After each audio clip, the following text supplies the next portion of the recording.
This podcast of the Equine Forum is brought to you by the University of Louisville Equine Industry Program at the College of Business. It all begins in 15 seconds right after this word from our podcast sponsor. The University of Louisville Equine Industry Program at the College of Business is now offering a graduate certificate, which can be completed in 15 or 30 weeks and be done as a standalone or used as 20% of your MBA. Classes at both the undergraduate and graduate level are forming now for August.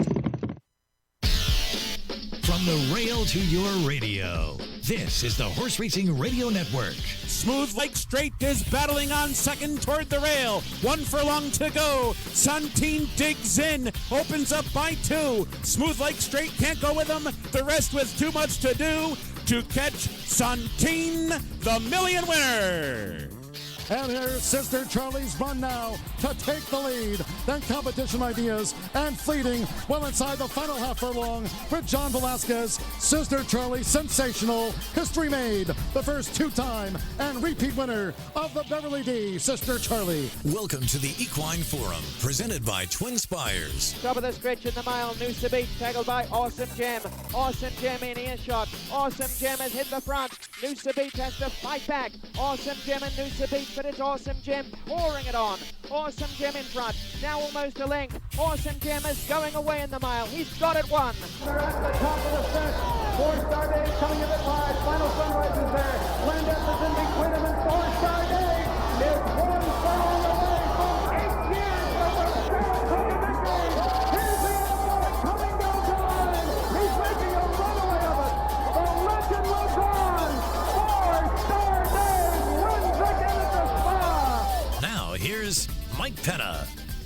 Good morning once again, everyone. It is post time for the show that launched a network, the Equine Forum, presented by TwinSpires right here on the Horse Racing Radio Network. Mike Penna, Baron of the Backstretch, with you right up until 11 a.m. Eastern. I'm very happy to have you in the starting gate with me again this morning on Sirius 216, XM 204, affiliates in Lexington, Louisville, and across the country. And streaming worldwide and podcast on our website, horseracingradio.net, or wherever you are accessing your podcasts. Well, sometimes when you're in the media, and I would imagine this is true with all sports, not just horse racing, certain times of the year or certain weeks can be viewed as being, quote-unquote, slow news weeks.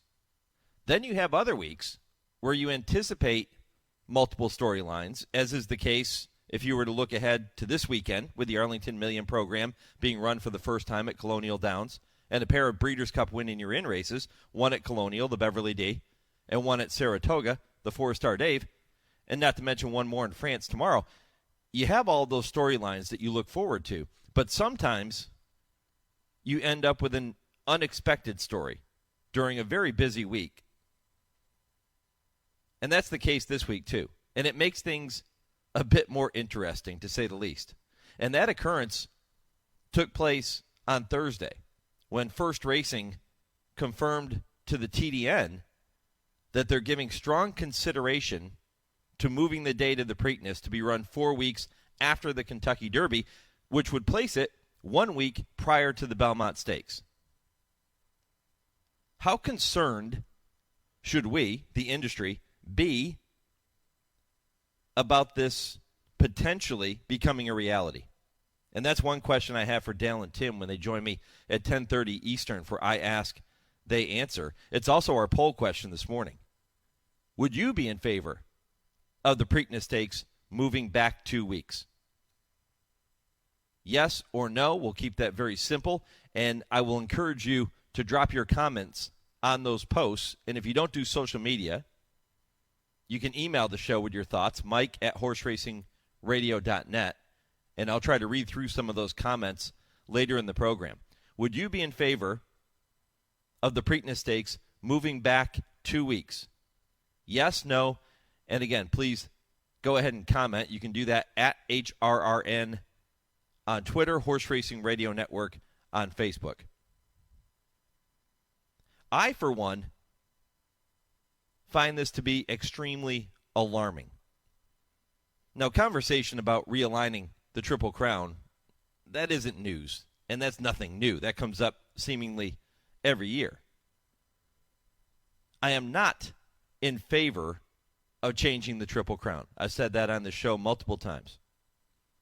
But in previous conversations involving realignment, the plan always comes back to shifting the dates of both the Preakness and the Belmont Stakes. For example, the Kentucky Derby would be run on the first Saturday in May, the Preakness 4 weeks later, and the Belmont 4 weeks after that.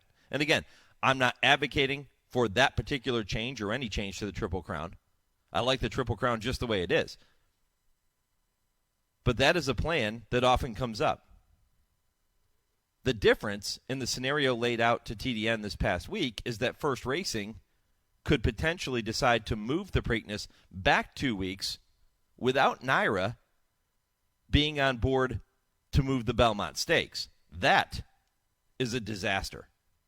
And a move which may be the nail in the coffin for the hardworking people in the Maryland thoroughbred industry, certainly for the Preakness Stakes. And if the Preakness goes away, I mean, that's the ball game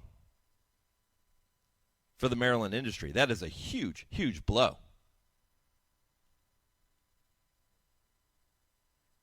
If NYRA didn't move the Belmont and the two races were held 1 week apart, would horsemen be more inclined to run in the Preakness or the Belmont after the Kentucky Derby? You're not running in both. I mean, you could, but that scenario would have been much more likely 5 or 6 decades ago. I love the Preakness, and I really, really hope it never goes away. But if you're First Racing, I don't think you want to go head-to-head and make horsemen choose between the Preakness and the Belmont Stakes with their top 3-year-olds. One of those races is the Middle Jewel, and one is the Test of the Champion. And I think you're playing with fire if you're First Racing and you try to go it alone here. As of now, NYRA has no plans to move the date of the Belmont Stakes. Again, that's a conversation I'm going to have with Dale and Tim coming up at 10:30 Eastern. Make sure you stay tuned for that. Dale Romans, Tim Wilkin, both going to join me to talk about this topic and a couple of others too, several others actually. But I don't think you want to go rogue here. I don't think you want to do it on your own. If it comes down to getting Belmont or getting NYRA in lockstep with you and shifting the date of the Belmont Stakes, then you can make the move. I think it's a death sentence for the Preakness if you try to do this alone and move it to 1 week before the Belmont Stakes. We'll talk about that and so much more. I'm also going to have plenty of conversation about today's stakes races at Saratoga, Colonial, Ellis Park, and tomorrow's Long Acres Mile at Emerald Downs. Norm Casse going to be with me in a few minutes at 8:15 Eastern. He sends out the morning line favorite rhyme schemes in today's Grade 2 Saratoga Special. Sean Clancy with me at 8:35 Eastern. Sean, of course, the publisher of the Saratoga Special along with his brother Joe. And Sean writes a feature in there every week called Cup of Coffee. And this week he explored and shared his thoughts on some of the issues facing our sport. We're going to talk about that. We're going to look back on the Sultan of Saratoga, Fourstardave, as the Fourstardave Stakes is renewed later today. We'll do that at 8:35. 9 o'clock. If you're only going to listen to one segment today, and I hope you listen to every segment, I hope you listen to the whole show. And if you can't catch it, go back and listen to the podcast after we finish up at 11 o'clock Eastern and listen to the whole thing. But if you can only listen to one, circle 9 o'clock Eastern. Put a reminder in your phone, set an alarm. Hall of Fame jockey Fernando Toro, inducted this year, and it was a long wait for Fernando. He took time yesterday to join me from his home base in California, and we spent about 20 minutes talking about what it means to him to get into the Hall of Fame. And he reflected on that Hall of Fame career. He shared so many memories with me, and he told some incredible stories. It is must-listen radio at 9 o'clock Eastern with Fernando. 9:20, Brendan Walsh is going to join me to go down the road to the Breeders' Cup. Brendan sending out the defending champion Santine in the Arlington Million at Colonial later today. He's also going to try and win his first Beverly D, which is a win and you're in for the Filly and Mare Turf Division. Joe Withey the publicity director at Emerald Downs, will be with me at 9:40. At 10 o'clock, Scott Shapiro is here with the TwinSpires Triple Play. 3 races you can bet later today any way you like. And spoiler alert, Scott has selected 3 races that are all going to be run in succession later today. So maybe a pick 3 possibility there for you. You'll hear from Scott coming up at 10 Eastern. 10:20, Kurt Becker takes you on his weekly Stroll Through Racing History. And at 10:30, Dale and Tim with I Ask, They Answer. Again, weigh in on the poll question at HRRN on Twitter, Horse Racing Radio Network on Facebook, or email your thoughts to me about the Preakness Stakes. Would you be in favor of the Preakness Stakes moving back 2 weeks? Yes, no, please comment. Norm Casse is next. This is the Equine Forum presented by TwinSpires on HRRN, Horse Racing's voice. Race the TwinSpires, where you can unlock a $25 risk-free bet. Just use the code HRRN25 when you sign up. And if your first bet doesn't win, TwinSpires will refund your account up to $25. Wagering on the app is fast with free past performances, insider picks, and power plays every day you wager. TwinSpires. Download the app today to earn your $25 risk-free bet. Void where prohibited. For terms and conditions, visit TwinSpires.com. Must be 18 or older, 21 and older where applicable. For help with a gambling problem, call 1-800-GAMBLER. Get ready for the biggest night of racing in Charlestown history on Friday, August 25th. It's the Grade 2 $1 million Charlestown Classic and the Grade 3 $750,000 Charlestown Oaks, now the richest sprint race for 3-year-old fillies in North America. The spectacular card features 9 stakes races worth $2.9 million. The action gets started with a special first post time of 5 o'clock Eastern.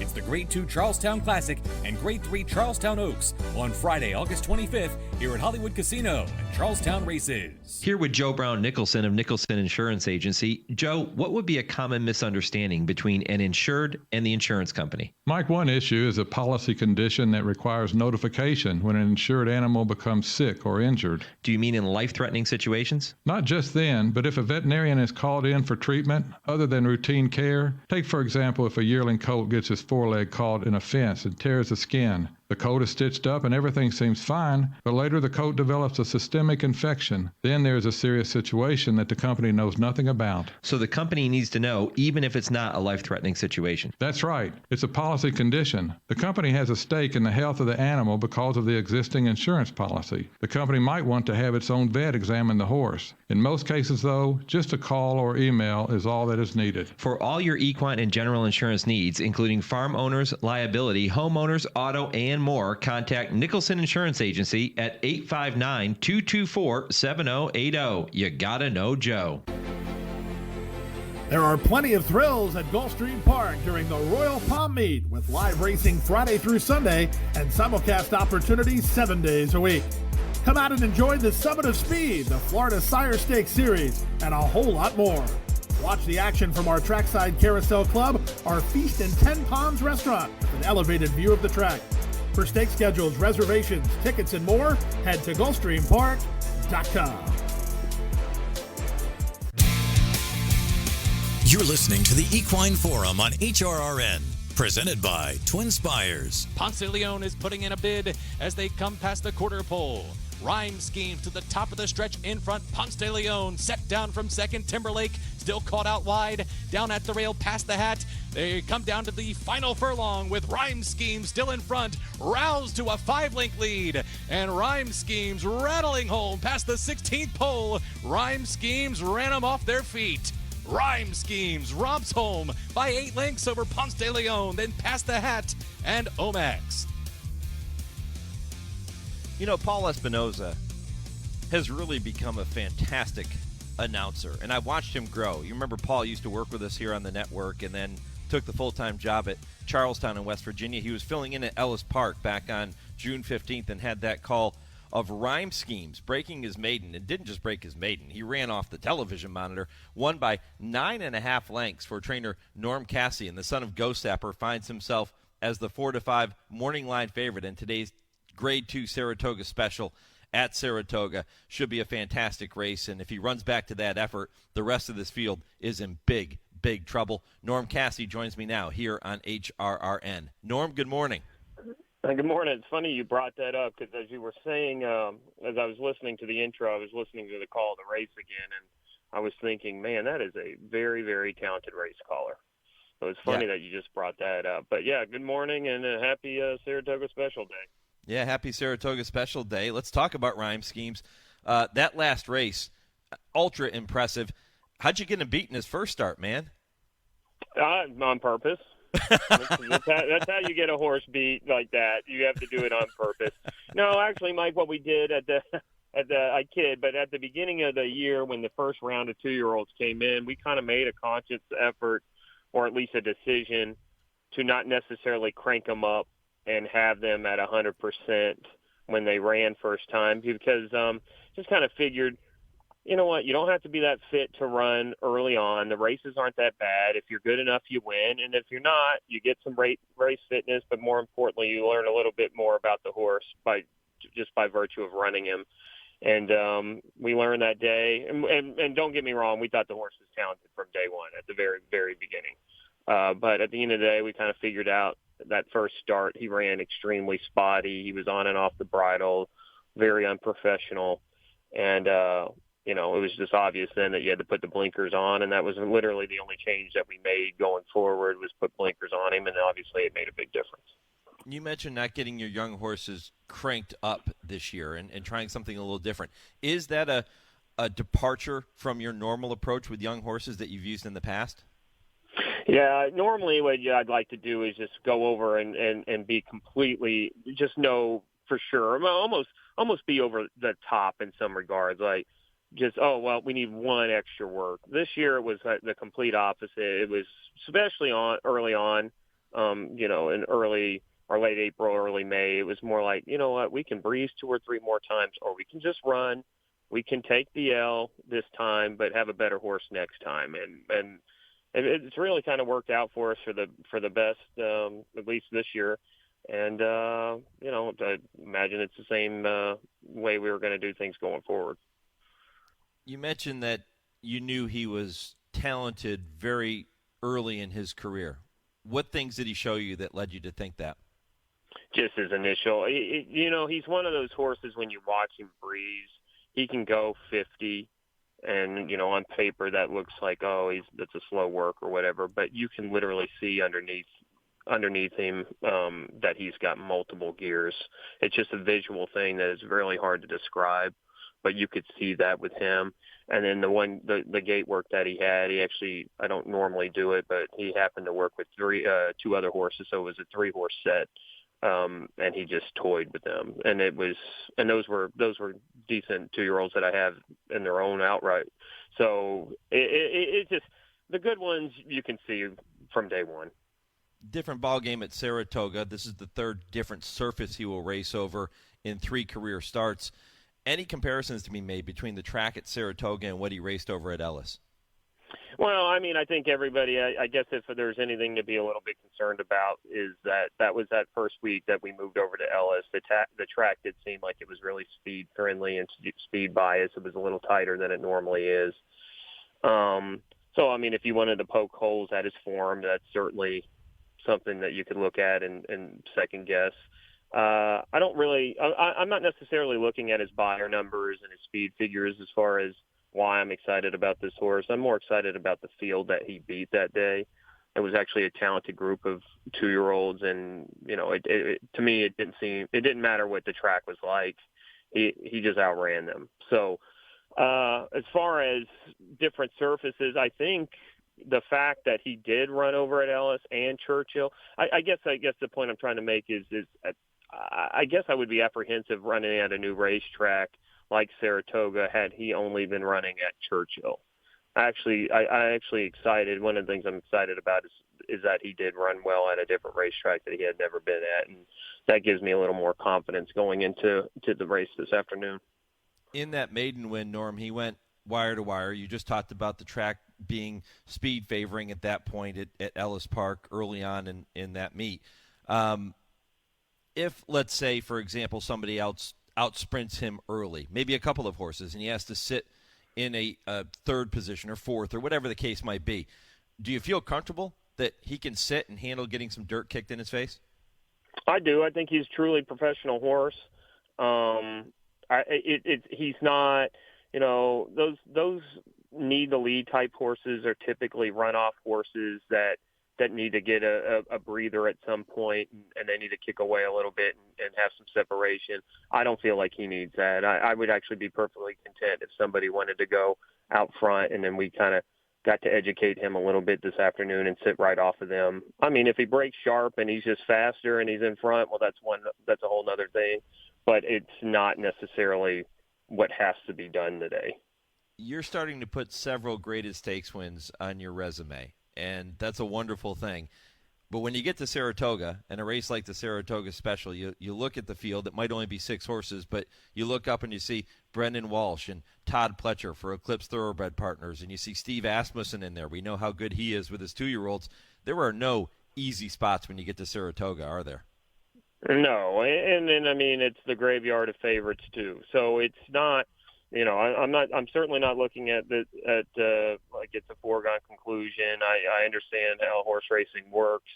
I've bringing in this horse the best way that he could possibly come into it, and if he's better than them, then he's better than them, and we'll be celebrating later on tonight, and hopefully that's the case. But I'm certainly, we may be 4 to 5 in the program, but it's it's very, very hard to be overly confident at a place like this. Mm-hmm. Whenever you get a talented 2-year-old like this, your mind immediately drifts to some of the classic races coming up. A race like the Breeders' Cup Juvenile. I know that's a long way off, and trainers hate to go that far in advance. Races like the Kentucky Derby next year. That's always the goal when you have a horse that shows this kind of talent at 2. Are you seeing signs from him? Or what things do you see from him that make you think, okay, this is 6.5 furlongs, get past this, the distances get longer, he can handle 2 turns? What things does he show you to make you believe he can? Just the way that, just his overall demeanor and the way that he is around the barn and the way that he trains. He just, like I said, he's professional. He's not a runoff. He's rateable. He has all those attributes. I personally think he's probably going to be a better 2-turn horse. I think one of the reasons why that he ran so much better that day at Ellis is because he got comfortable and he got into a nice rhythm. And the horses that run like that, when they get into a nice rhythm, are typically 2-turn route horses. And I do think that that's a horse that, especially if things go the way they're supposed to go later on this afternoon, is something that I don't think it would be crazy to start dreaming about things like that. But horse racing has a way of slapping you in the face from time to time. Yeah, it does. But, you've gotten to experience both ends of the spectrum. You've gotten to know what the highest highs are like. You've gotten to know what the lowest lows are like. And that's something that every trainer has to go through and experience. The Fourstardave is being renewed on that program at Saratoga today, too. You're not running a horse in there, but you've been part of some victories in that race, too, when you were with your dad. Talk to me about some of those memories you have from the Fourstardave. Well, the only one that I was actually involved with was World Approval, and I'll never forget. It was one of those summers that we were just, nothing was going right. I think we may have been on like a 40-race losing streak. There was a torrential downpour. Now we're debating whether or not to even run him.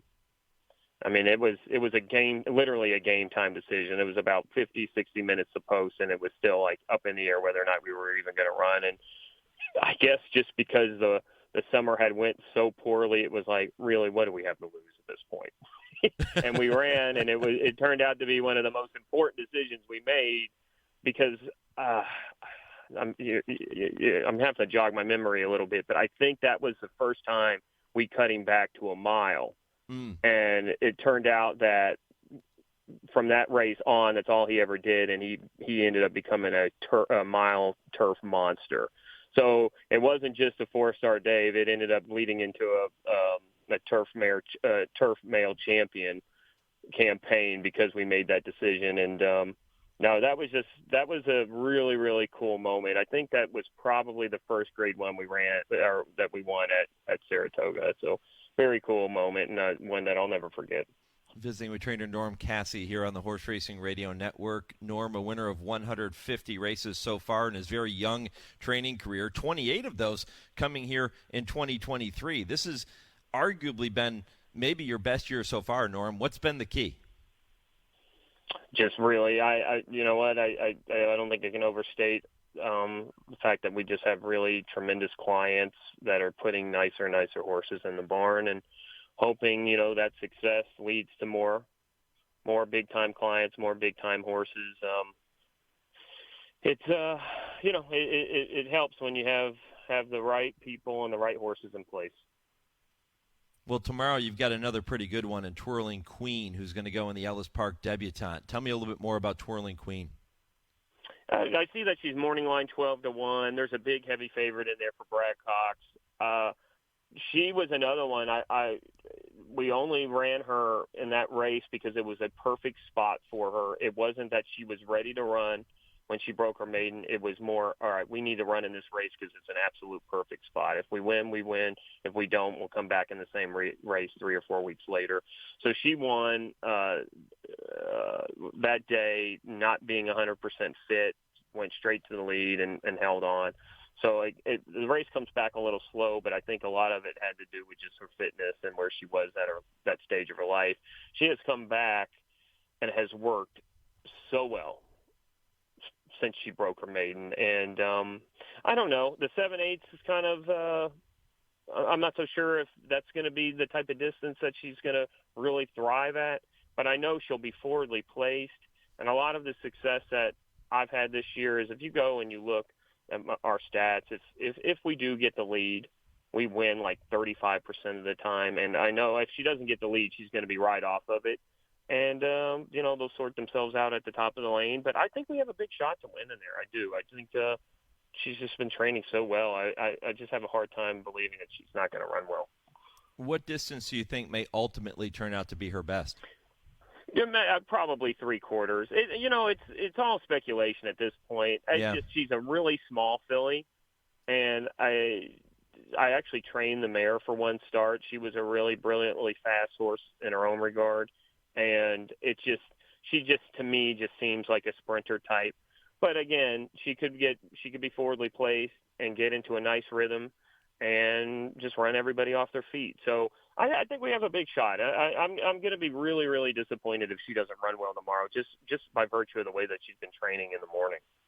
I know that you're working at this time in the morning, so I always appreciate whenever a trainer can spend any kind of time with me here at 8:15 in the morning, because this is a busy time for you. But before I let you go, give me an update on South Lawn. What's going on with her?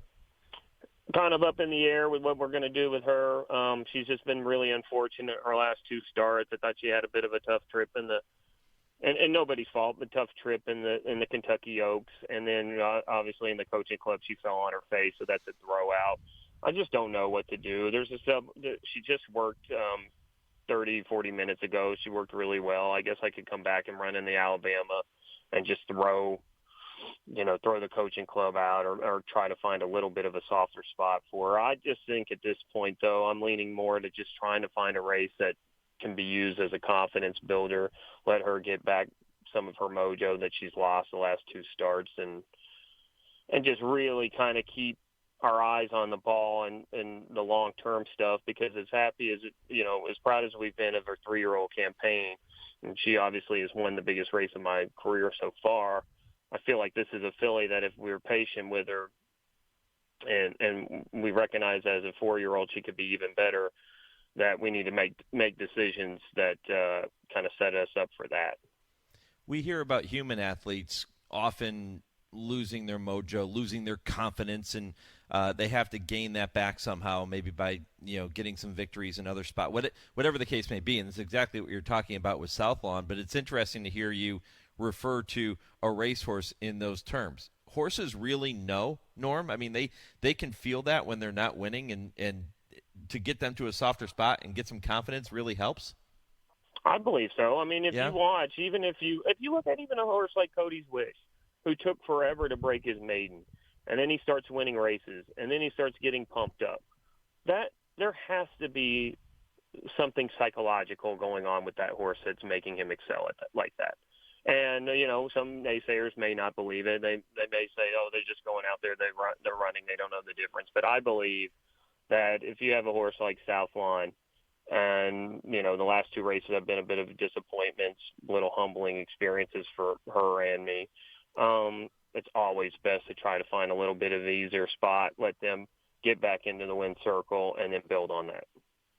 Norm Casse here on HRN. Norm, good luck with rhyme schemes and all your horses going this weekend. Go get it done, and we'll talk again soon, my friend. Thank you for having me on.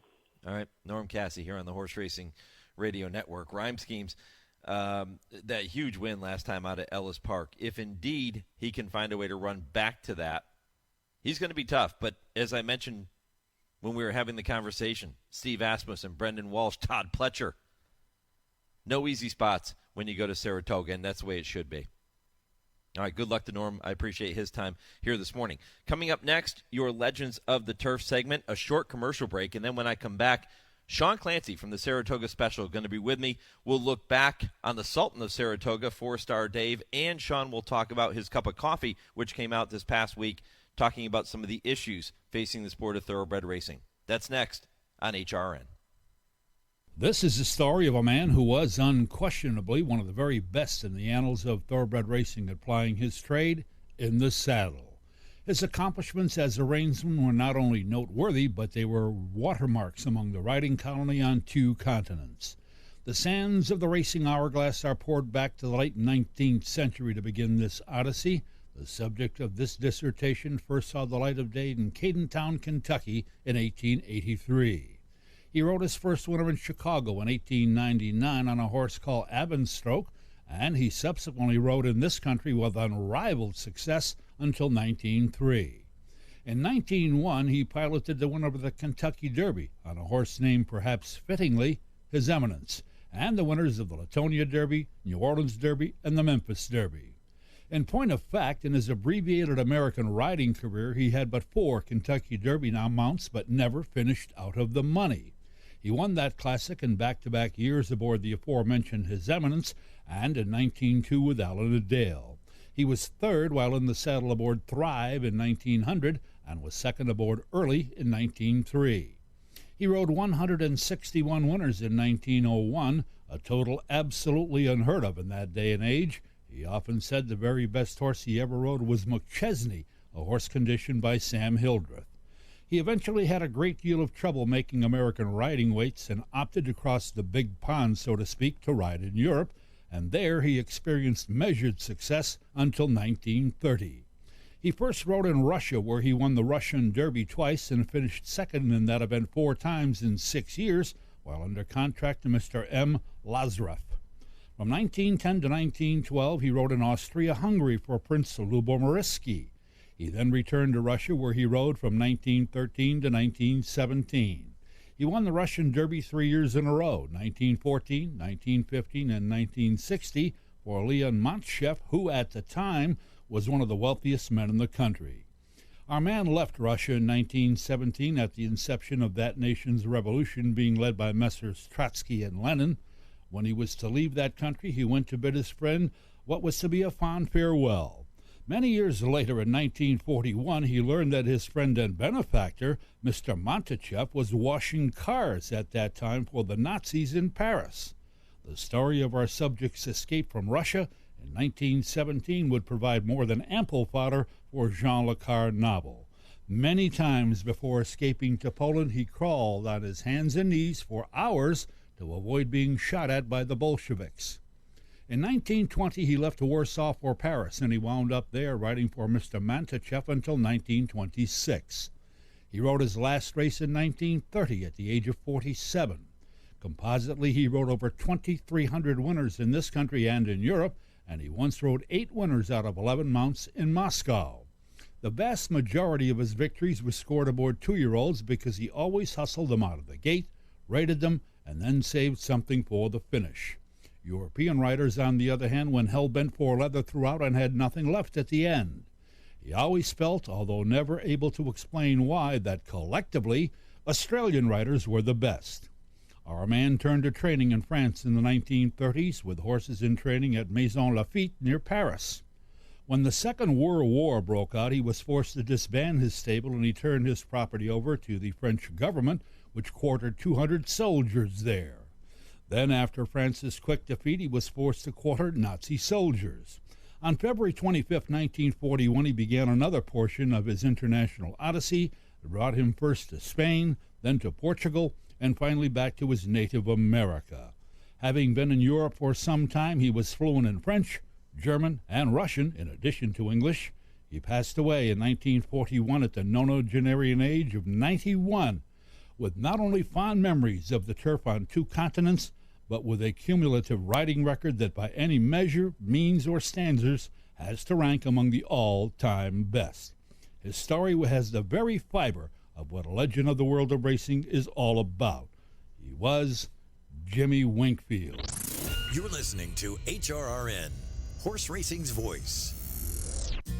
Race the TwinSpires, where you can unlock a $25 risk-free bet. Just use the code HRRN25 when you sign up. And if your first bet doesn't win, TwinSpires will refund your account up to $25. Wagering on the app is fast with free past performances, insider picks, and power plays every day you wager. TwinSpires. Download the app today to earn your $25 risk-free bet. Void where prohibited. For terms and conditions, visit TwinSpires.com. Must be 18 or older, 21 and older where applicable. For help with a gambling problem, call 1-800-GAMBLER. Colonial Downs summer racing season is here. Weekend racing returns every Thursday, Friday, and Saturday with a first post of 1:30 p.m. Back this year is our popular 12% takeout Pick 5, which is now offered twice daily. We're also introducing the all-new Old Dominion 6, a $1 traditional Pick 6 with a 15% takeout. Join us for our biggest days of the season on August 12th for the Colonial Downs Festival of Racing, which features the Grade 1 Arlington Million, and September 9th as we wrap up the season with the Virginia Derby. Colonial Downs, rich history, bright future. When it's time to paint the fences and barns, think Farm Paint. At Farm Paint, you get the industry's best coatings and paints factory direct at low, low prices. Farm Paint is your source for quality paints, roof coatings, dustless arena footings, and more. You can purchase online or drop into a Farm Paint store near you with locations in heart of bluegrass country at 700 Phillips Lane in Lexington, Kentucky, Columbus, Ohio, and Sandusky, Ohio. Buy factory direct and save at farmpaint.com. That's farmpaint.com. Ellis Park is offering average daily purses of nearly $600,000 and a record $14 million in purses. Kentucky breds will compete for $70,000 in maiden special weight races and up to $80,000 in allowance races. And bettors will love the low 15% takeout Pick 5s and the 20-cent Jackpot Pick 6, along with a daily $3 all-turf Pick 3.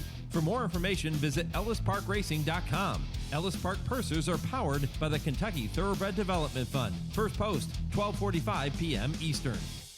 The thrill of world-class racing is just beginning at Toronto's Woodbine Racetrack. Kick off the weekend's action now with racing each Friday, Saturday, and Sunday, beginning at 1:05 p.m. Eastern, with Thursday twilight racing being added on May 25th. With more than $64 million in purses this season, you'll enjoy world-class racing and training facilities with the top turf racing in North America over the prestigious EP Taylor Turf Course. You won't want to miss racing at Woodbine. For wagering updates, handicapping tips, racing news, and more, visit woodbine.com. You're listening to the Equine Forum on HRRN, presented by TwinSpires. And now Regal Glory is asked to move on the outside, and she's in gear as the field comes to the top of the stretch. Casse follows the move of Regal Glory as they head for home now. It is Get Smokin', Mason on the outside, Regal Glory, and they're moving now for the 16th pole. It's Get Smokin', it's Mason, it's Casse Creed on the outside, and then Regal Glory. Here is Casse Creed, who makes the last move, the winning move in the Grade 1 Fourstardave Handicap. Casse Creed ran the mile in 1 minute, 34 1/5 seconds. Welcome back to the Equine Forum, presented by TwinSpires on this Saturday morning and every Saturday morning.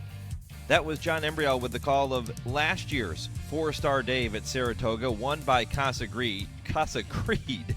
He returns later today to defend his title for trainer Bill Mott. The Hall of Famer has won more renewals of the Fourstardave than any trainer in history. He'll go for win number 6 and back-to-back victories later today with Casse Creed. Should be a fantastic race. Casse Creed, the morning line favorite. He is going to be a tough out if he can run back to that form he showed last year. Sean Clancy is with me now. He is the man behind the Saratoga Special, along with his brother Joe. And Sean wrote a piece, his Cup of Coffee segment, that appeared in the Saratoga Special very recently. And he talked about the issues facing racing. We're going to spend some time talking about his thoughts on that. We're going to spend some time talking about his thoughts on the great Fourstardave as he's remembered at Saratoga today. Sean, good morning. Good morning, Mike. I'm sitting here at Saratoga watching horses gallop on a beautiful morning. It's tough duty, isn't it? Yeah, only thing missing is you. That's right. Well, listen, man, it's a big day. I mean, not just on the racing side of things, but in terms of talking about some of the issues that are facing racing. We'll get into that in a minute. As a matter of fact, my poll question today that I've thrown out there on social media and people are emailing about it, would you be in favor of the Preakness Stakes moving back 2 weeks? That was a topic that came up this past week. And, you know, when I read that story, I started thinking about one of the lines in your piece, your cup of coffee, where you said there is a disconnect between the organizations making and mandating rules and the people working with the horses every day. We need to decrease that disconnect. And I think this sums it up perfectly when you look at an issue like shifting the Preakness Stakes. Yeah, I mean, the Preakness, that to me, it boggles my mind how we can. I mean, that's one thing that doesn't need to be fixed. It's one thing that people understand. We capture the attention of the world for that 5 weeks. And why on earth you change that when you have all these other things you got to focus on? So that it's just frustrating when we create headlines about and create, it's just we just distract from what we actually need to do. I've often echoed those sentiments, too, about the disconnect and the fact that we can't get management to work with horsemen and horsemen to work with management, and then even getting horsemen to work with horsemen and management to work with management in this game can be like pulling teeth. Yeah, I mean, look, our game's fundamentally flawed. I mean, if I hear one more person say we need a commissioner, we don't need a commissioner. We need a league. We need a group. We need to actually be working together as a cohesive unit. I mean, we're a bunch of individual states, individual tracks, individual horsemen competing against each other, and that's for the detriment of the greater good. I mean, it's just if horse racing was the National Football League, the Patriots would have 300 players and the Steelers would have 400 players, and they'd play every Monday night, and everybody else be scrambling around trying to figure out what to do. I mean, that's where we have a problem there, and just the disconnect between, unfortunately, what is in the best interest of racetrack management isn't always in the best interest of the horses. I mean, it just. Full fields and competitive racing, that's not necessarily the best thing for the horse. If you're trying to develop a horse and you get in these optional claimers and races that are, because, you got a horse he's won 2 races and you're running in a race because of the optional claimer part and the other than part, you might be running against a horse who's won 10 races. And that's to get a full field. It's just frustrating. I mean, I've got a horse in on the grass today, Colonial Downs, a maiden turf horse. And we've entered him for 3 weeks, maybe a month, and the races haven't gone. They bring him back, haven't gone, bring him back. You're looking all over the place. And, that horse could easily run twice in the time that I'm waiting for one race. And I'm not alone. The trainers are faced with that. The owners deal with that. It's just a frustrating part of our sport. How do we rectify that situation? Well, I mean, I try to write about it in the column. I think, we have to focus on the things we can fix, the things we can change. And those, we're never going to placate everybody, but we have to recognize what you can fix. And I think there are things that we can fix. We can change, we can address. And, we know, that's the most important thing. You got to focus on that, and then you got to start trying to change those things because we get just down a rabbit hole of things you're never going to fix. And, but I do think there's lots of things that are tangible that you can fix, and you need to recognize those, and then everybody needs to try to somehow work together and understand that, the short-term gain is not – there's a lot of long-term loss in short-term gain, and that this sport is – just constantly looking for short-term gain. I mean, just look at the way we raise our horses, the way we sell our horses, the way we run our horses, the way the races are set up, the way the weekends are set up now. To me, that's one of the biggest issues we have. Yeah, you point out in your article that the sales ring has now become the home run, not the racetrack necessarily, and I think that's true. And the instantaneous reward of selling your horse as a yearling, selling your horse for a big number as a 2-year-old in training, the allure of that has taken away from the old adage of just breeding to race. For sure. I mean, if you look back in the day, it was basically owner breeders that were, raise their horses and run their horses, and we've gotten so far away from that. And even back, it's not that long ago that, up here in New York, up here in Saratoga, the Virginia breeders would come up with their entire yearling string, and they'd sell them all. You'd sell them in a row, and those were tough, hardened horses, and they were raised the right way. And we've gotten away from that. We've just the surgeries on these poor horses at a young age.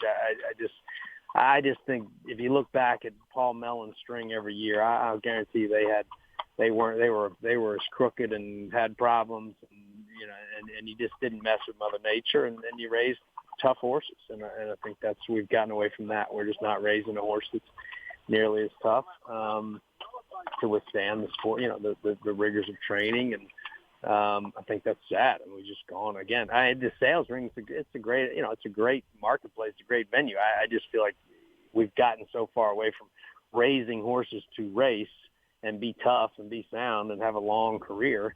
We've gotten away from that, and that's to the detriment of the sport long term. Short term, sure, you hit a home run at the sale, but that's short term. Long term, are you affecting the breed? Are you changing the breed? Yeah, I think you probably are.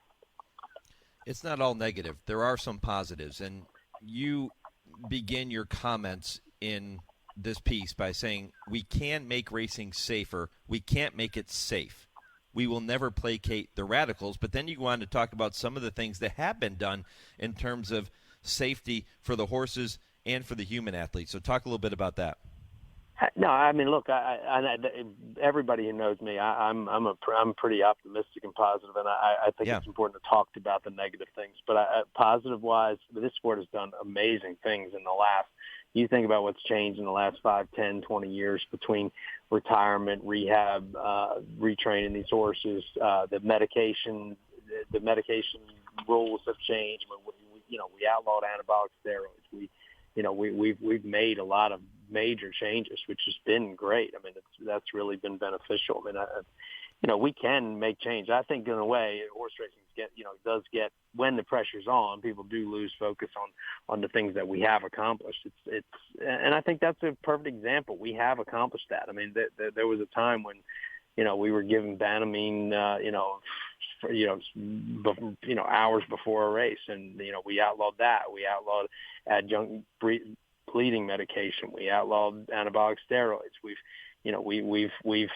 We've changed how we joint injections. We've done some amazing things, and I think the sport should take credit for that. Now, obviously, there's still plenty of work to be done. And for me, I feel like you're up here at Saratoga, and sometimes I think it's important to bring up some of those subjects and try to work on them. And if we can, look, as I wrote, I mean, we're never gonna satisfy the.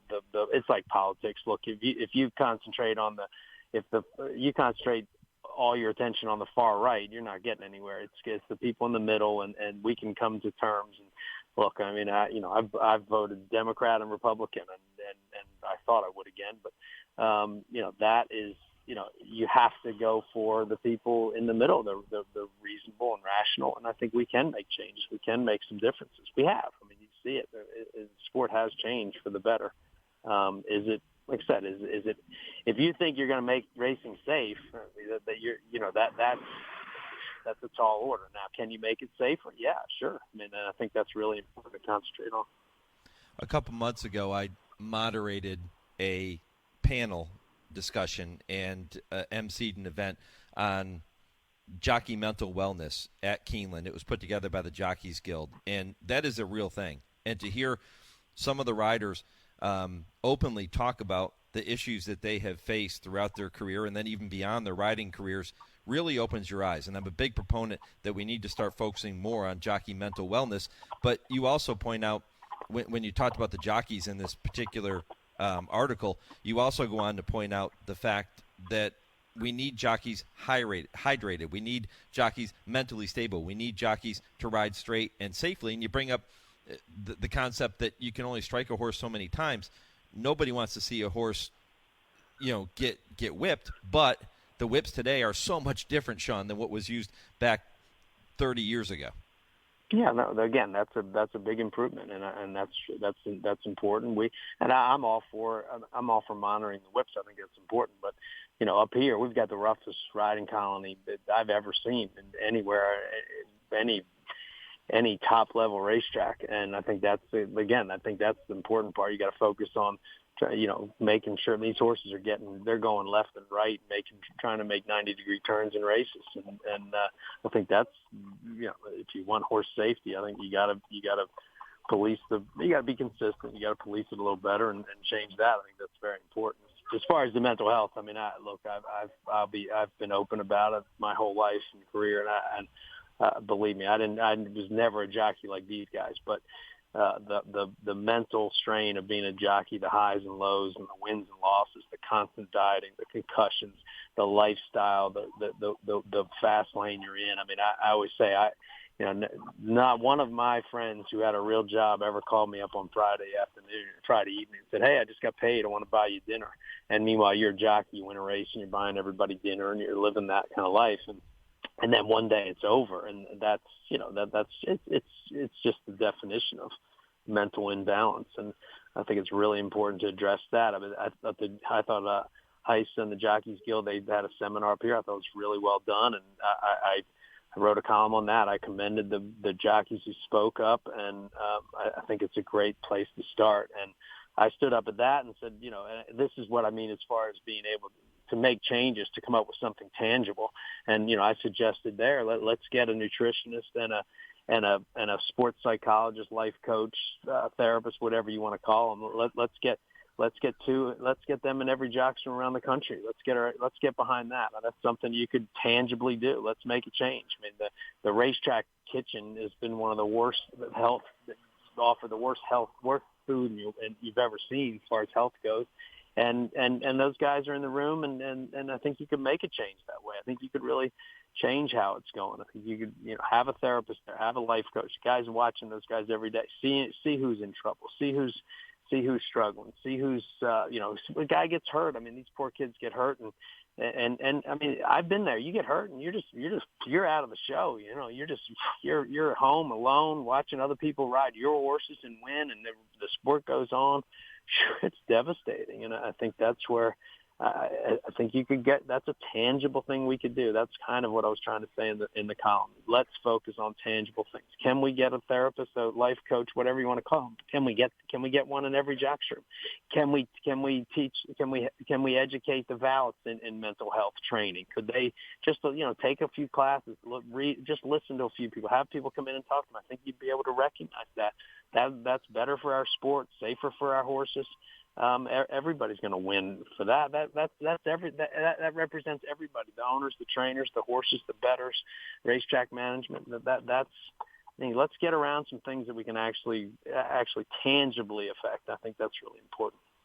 Visiting with the dreamy one, Sean Clancy, here on the Horse Racing Radio Network. Sean of the Saratoga Special. You can get the special anytime you're in Saratoga. You can also go to thisishorseracing.com to read all of the stories. They do a fantastic job, not just during Saratoga, but all year long. Sean, I wanted to spend some time talking about Fourstardave with you. We're down to about a minute and a half before I have to get to the next commercial break. So I got on you my hear the name box there. Sorry. Yeah, but no. That's important. We need to be talking about these things, and hopefully, as you said, some real change comes about. But when you hear the name Fourstardave, the Sultan of Saratoga, what things come to mind? Look, I was lucky enough to gallop horses for Leo O'Brien, Keith O'Brien, some of my great friends, and I galloped horses for them up here for years, right in the heyday of Fourstardave. And I didn't gallop him much when he was a racehorse. I rode him a few times. I'd hack him around and I'd pony him. They'd send me out on the pony, and I'd pony Fourstardave. And the best story, I was ponying Fourstardave. I stepped on the Oklahoma track. He was wild, jumped up in the air, grabbed the pony. The pony finally had enough. He went to kick the pony, kick Fourstardave. Fourstardave went right. I went left, and I'm in the middle of the Oklahoma at the tail end of the tip of the shank. And Fourstardave staring me in the eye, and he looks at me, and he just flicks his head. and the shank comes out of my hand. I'm like, oh my God, I've just turned Fourstardave loose in the middle of Oklahoma. And we played this game. He didn't really want to go anywhere. I get close and he'd shift away. I get close and he was just dancing around me, which felt like an hour. It was probably a span of 30 seconds. And James Bond, the trainer, he kind of looked at me. I caught his eye. He could see what was happening. I walked up to him from the left, and Fourstardave went right, and James Bond was standing there and caught him. And he handed him back to me, and Fourstardave did not lift a foot after that. I mean, he walked flat-footed. He was like, oh, man, I'm sorry, buddy. I didn't really want to do that. And it was one of the coolest things I'd ever seen a horse do. He literally was just like, man, I didn't really want to get loose. I was just playing around. He was cool. And so we walked home, and I told Leo, I said, man, I can't pony this horse anymore. You got to get somebody on him. And Joe Hennessy, Keith O'Brien, they rode him for the most part. But just an awesome horse, smart, brilliantly intelligent, funny, just great personality, and a real trier. I mean, that was the beauty of him. He tried so hard. He'd get running sideways and just tried so hard. You could see it 8 years up here. Just amazing horse. I remember when touched he was a lot injured. Of lives. Just touched a lot of lives, and everybody ever came across him just a little bit better for it. Just absolute star. Yeah, I remember when he was injured, and Naira had at Saratoga one year had a get well card for him that fans were coming and signing, and I actually found the picture of me signing that get well card to Fourstardave. I was with my mother at that time, as a matter of fact. She was at the races with me, and we both signed it. And that picture, I found it the other day. I couldn't believe I came across it again, but I thought that was appropriate with the Fourstardave coming up today. Yeah, at Leo's barn, it was the people that would come in that barn, just fans of Fourstardave. I mean, they would just come in there all day, every day, and just, all walks of life and all touched in the same way by an overachiever. He was just the epitome of the everyman, just trying hard, and just 8 years up here, 100 races, just did it all. He's just absolute gem, and he just touched a lot of lives. I mean, I look back at those days; they were just beautiful, beautiful days. Sean Clancy. Sean, always good to hear your voice, my friend. Thanks for taking some time, and keep up the wonderful work up there in Saratoga. Thanks as well. Same to you. It works. You do a great job, and I appreciate it. And let's all, the message. Let's all try to work together on helping our sport along. It's been a tough meet up here, and I hope we can go forward. Everybody working together. Amen, brother. We'll talk soon. Sounds good. All right, Sean Clancy here on HRRN. When I come back, I'll get you ready for hour number 2. That second hour begins with my conversation, about 20-minute conversation with Fernando Toro, the recently inducted Hall of Famer. You won't want to miss it. He told some incredible stories. He joined me yesterday. You're going to hear that interview coming up next. This is the Equine Forum on the Horse Racing Radio Network. With every race, every stride and sprint, winning is everything. Especially when you've dedicated everything you have to get there. But winning a Breeders' Cup Challenge Series race is just the beginning of something bigger. An invitation to one of the most anticipated events in horse racing, the Breeders' Cup World Championships. Winning a Breeders' Cup Challenge Series race turns a finish line into the start of your legacy, a starting gate into the world stage, one race into once in a lifetime. Winning earns you an automatic starting position in a Breeders' Cup race, entry fees paid by the Breeders' Cup, a nominator award of $10,000, and a travel award of up to $40,000. When it comes to cementing your legacy, winning a Breeders' Cup Challenge Series race is just the beginning. View the schedule of Challenge Series races happening around the world and learn more at breederscup.com/challenge. Attention horsemen, the 2023 Claiming Crown is coming to the fairgrounds in New Orleans on Saturday, December 2nd. The 25th Claiming Crown features 8 races totaling $1 million in base purses, headlined by the $200,000 Claiming Crown Jewel at 1 1/8 miles. The deadline to make horses eligible for the Claiming Crown is November 18th, with entries to be taken November 25th. Eligibility request forms and more information is available at claimingcrown.com.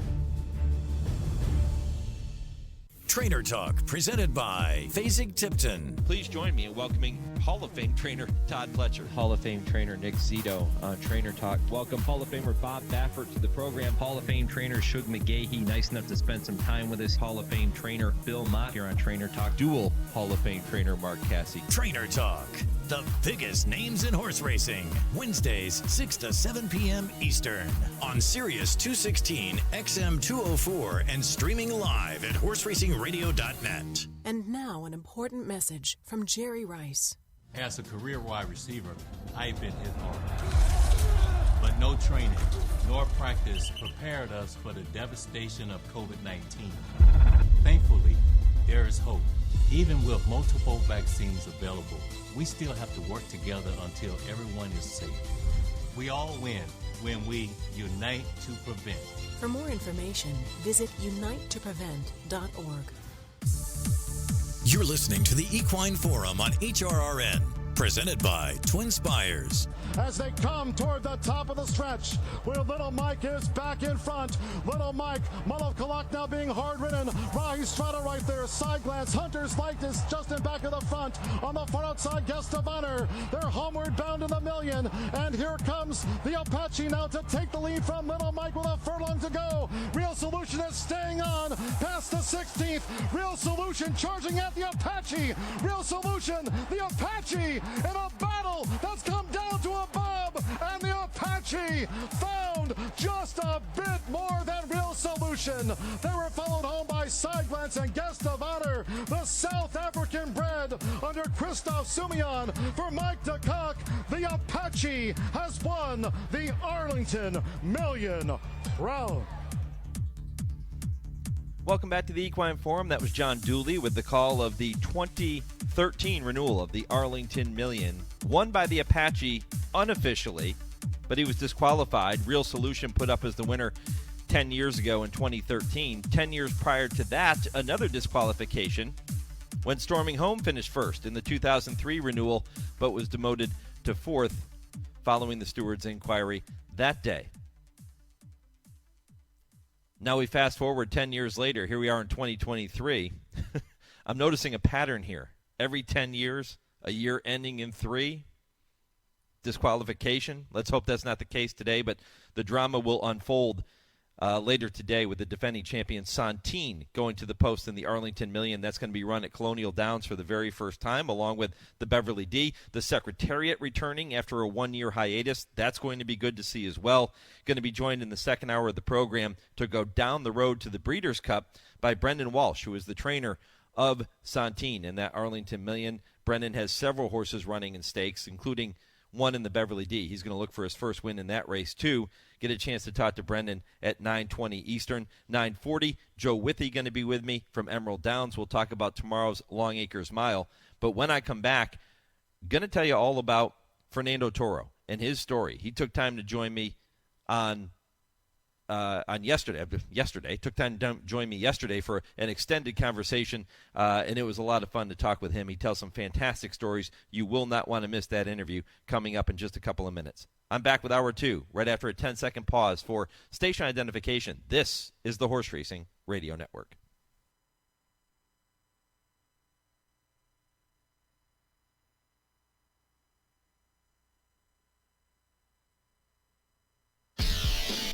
This is the Equine Forum, presented by TwinSpires. Welcome back, Hour 2 of 3. Mike Penna with you on this Saturday morning, right up until 11 a.m. Eastern. If you missed my conversations in the first hour of the program with Norm Casse or with Sean Clancy just a few moments ago, head back to our website after we finish up at 11 a.m. Eastern. You can go ahead and listen to the podcast at your leisure. Also, weigh in on our poll question at HRRN on Twitter, Horse Racing Radio Network on Facebook.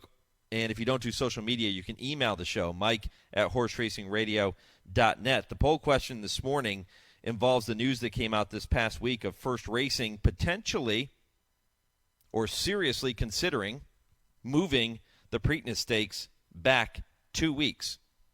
And my question is, would you be in favor of the Preakness Stakes moving back 2 weeks? So far, 81% of you saying no, absolutely not. You can drop your comments on our social media as well. And if you email the show, please let me know your thoughts.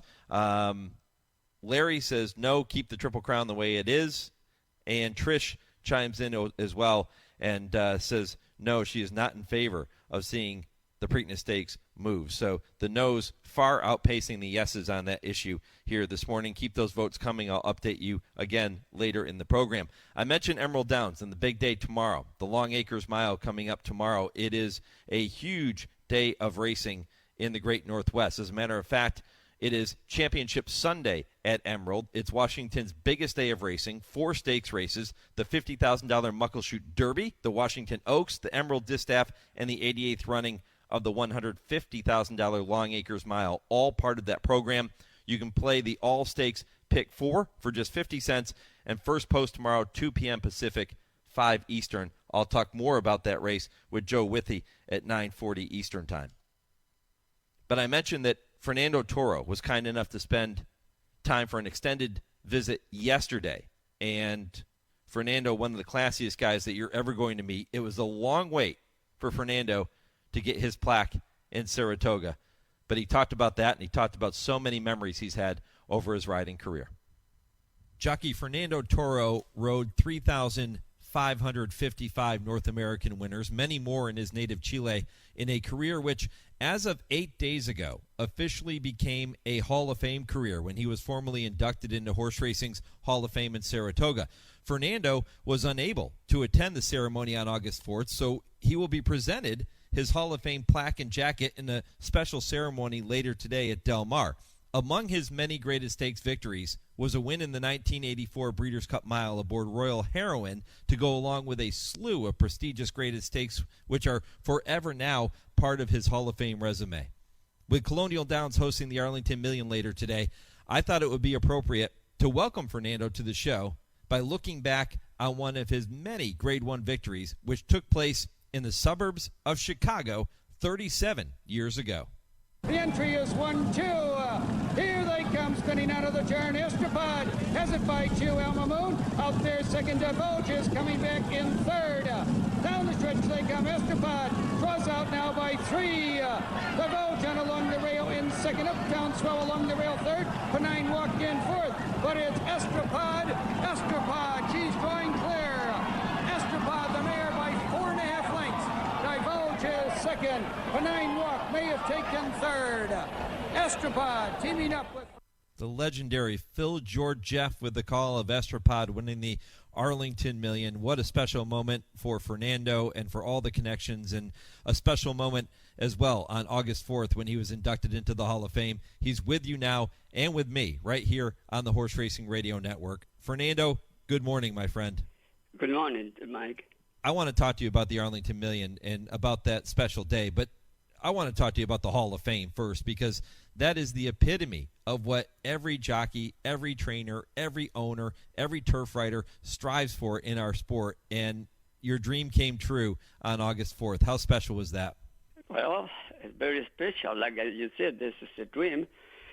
A dream that I've been waiting for the last 33 years, ever since the day I retired. And, 33 years waiting, and people keep asking me why you're not in the Hall of Fame, and I answer, I don't know, I don't want to talk about it. I was nominated about 4 or 5 times, and nothing happens. Keep waiting. But something was telling me, wait. If you deserve it, you're going to get it. If you not deserve it, it's fine. But you have another thing about it, you know. You rode against the top jockey colony in the nation, or maybe in the world. Mm-hmm. You haven't seen that kind of jockey colony in California anymore. I was riding against Bill Shoemaker, Lafitte Pincay, Chris McCarron, Eddie De La Houssie, Alex Solis, Gary Stevens, Donald Pierce, Darren McCarr, and Patrick Valenzuela. All of them in the Hall of Fame except one. So that was my consolation. I'm very proud of that. What was the jocks room like in those days, Fernando, with all of those future Hall of Famers in the room together? You know, one day, Bill Shoemaker, he got all the guys together. We need to talk to you. So we have all the jockeys around Bill, and he started talking. The first thing he said, you know what? We had to protect ourselves. we're not desperate, to survive. But the main thing is, don't be so aggressive. If it need help, help them.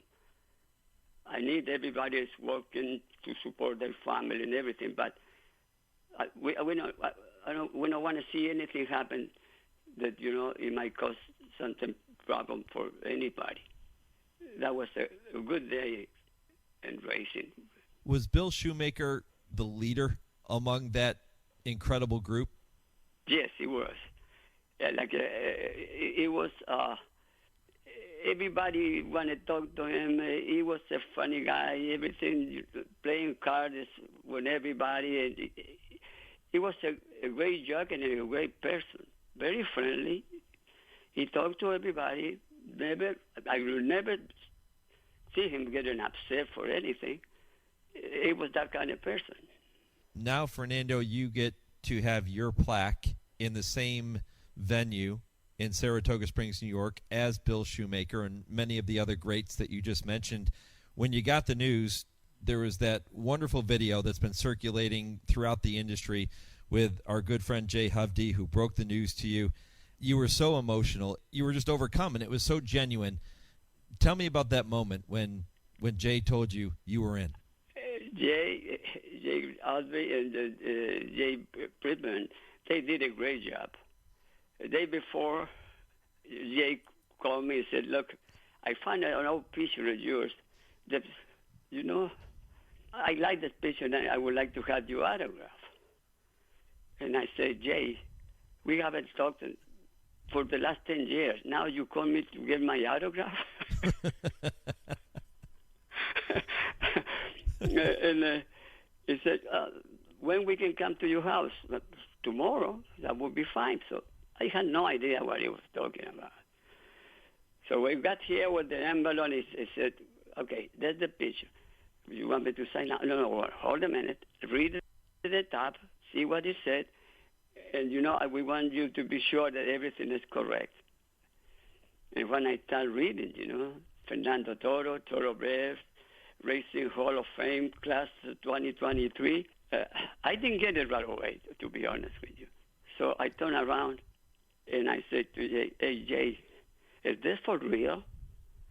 And Jay said, yes, it's for real. You belong to the Hall of Fame now. And that was the time when my emotions jumped out of me. And I don't even remember why did I did. I just come instantly, spontaneous for me. Well, it's appropriate, Fernando, that you would get the news from Jay Hovde and Jay Prittman, two of the best to ever craft their professions and do this and cover the sport on TV, on radio, on in print. For them to be the ones to give you the news is really special too. When you think back on your career, which is now obviously a Hall of Fame career, when you think back on that career, what are some of your favorite memories, some of the first things that come to mind for Fernando Toro? Well, to be honest with you, I always remember the first race that I won in my career as a jockey. It was February 15, 1956. I remember that day. It's always in my mind. Where was the race? I was 15 years old.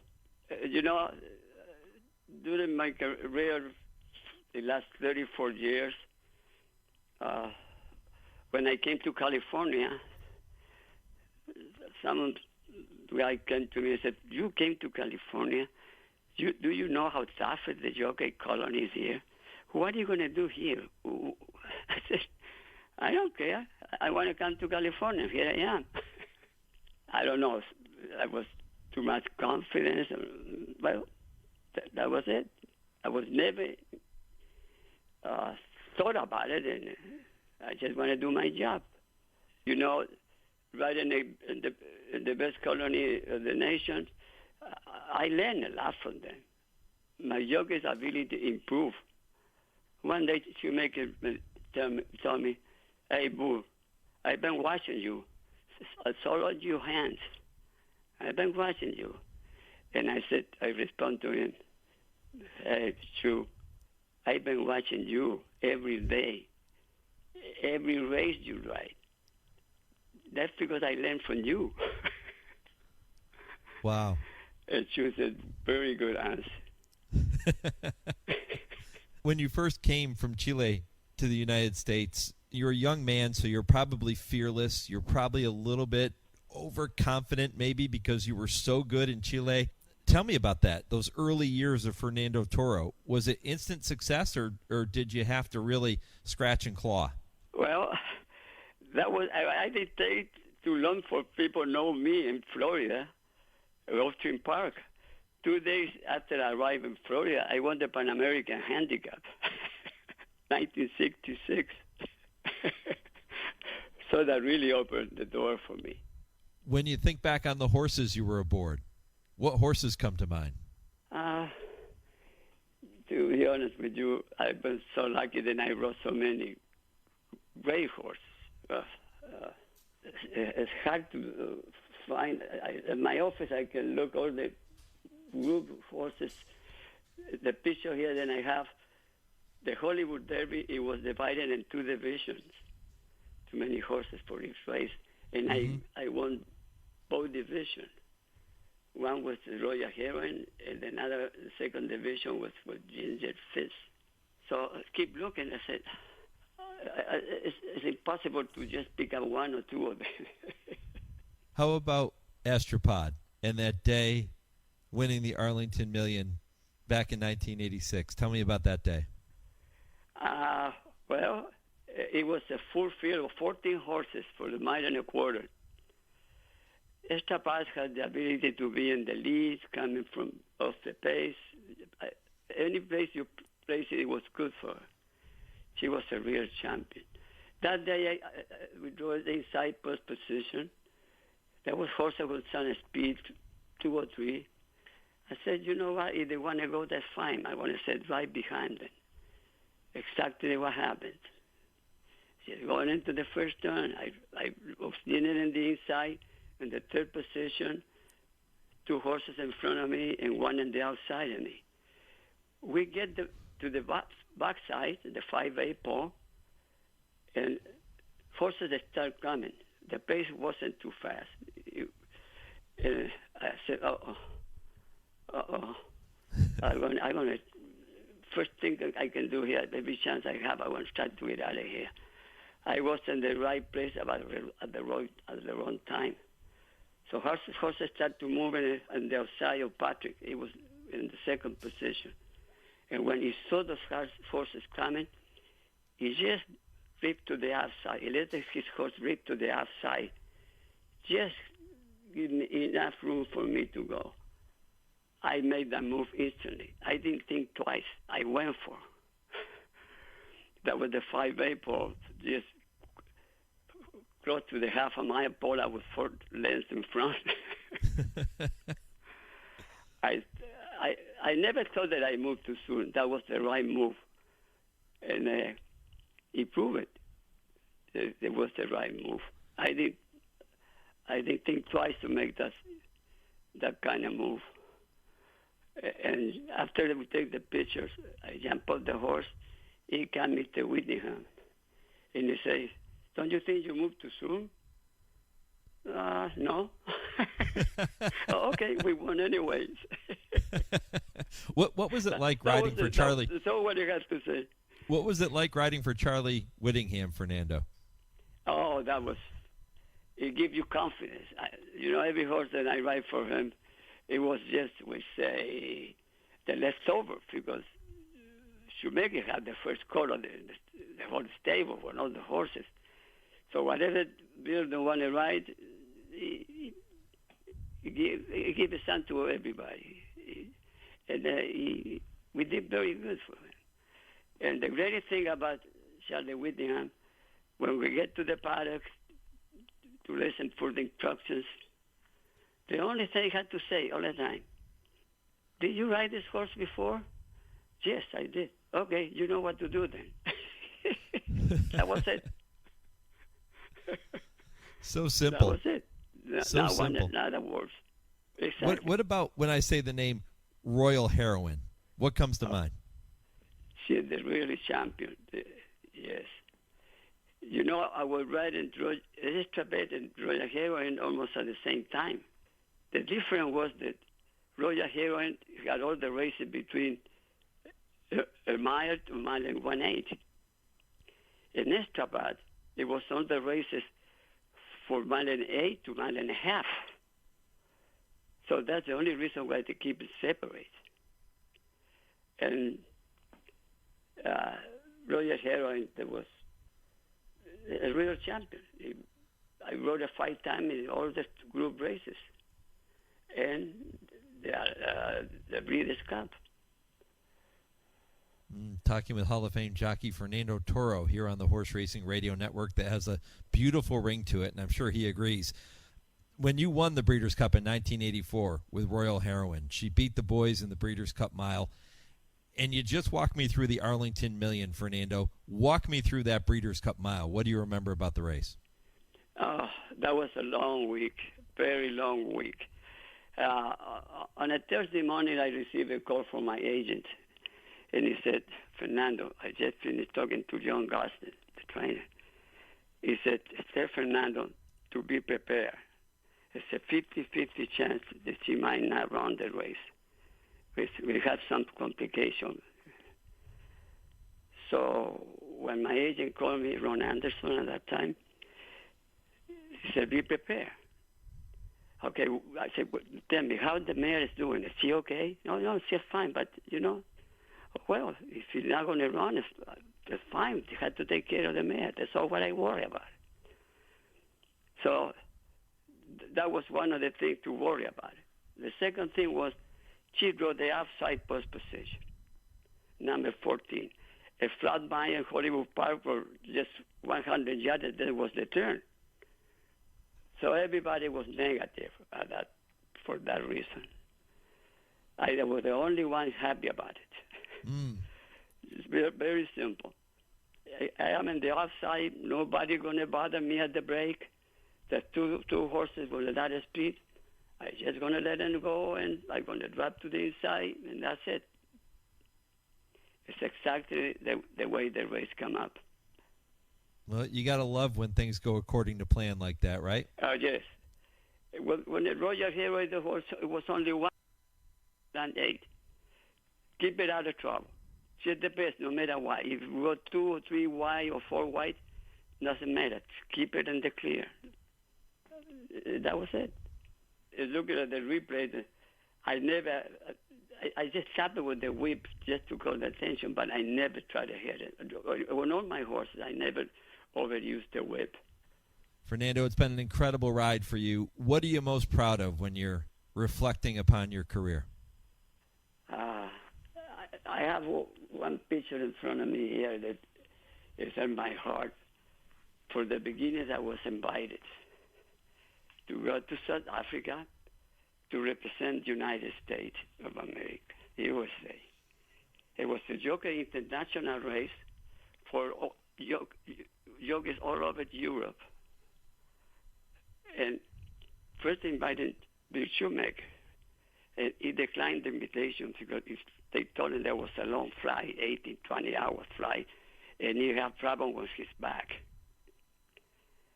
And then Bill said, I want Fernando Toro to replace me. He recommended me. Okay.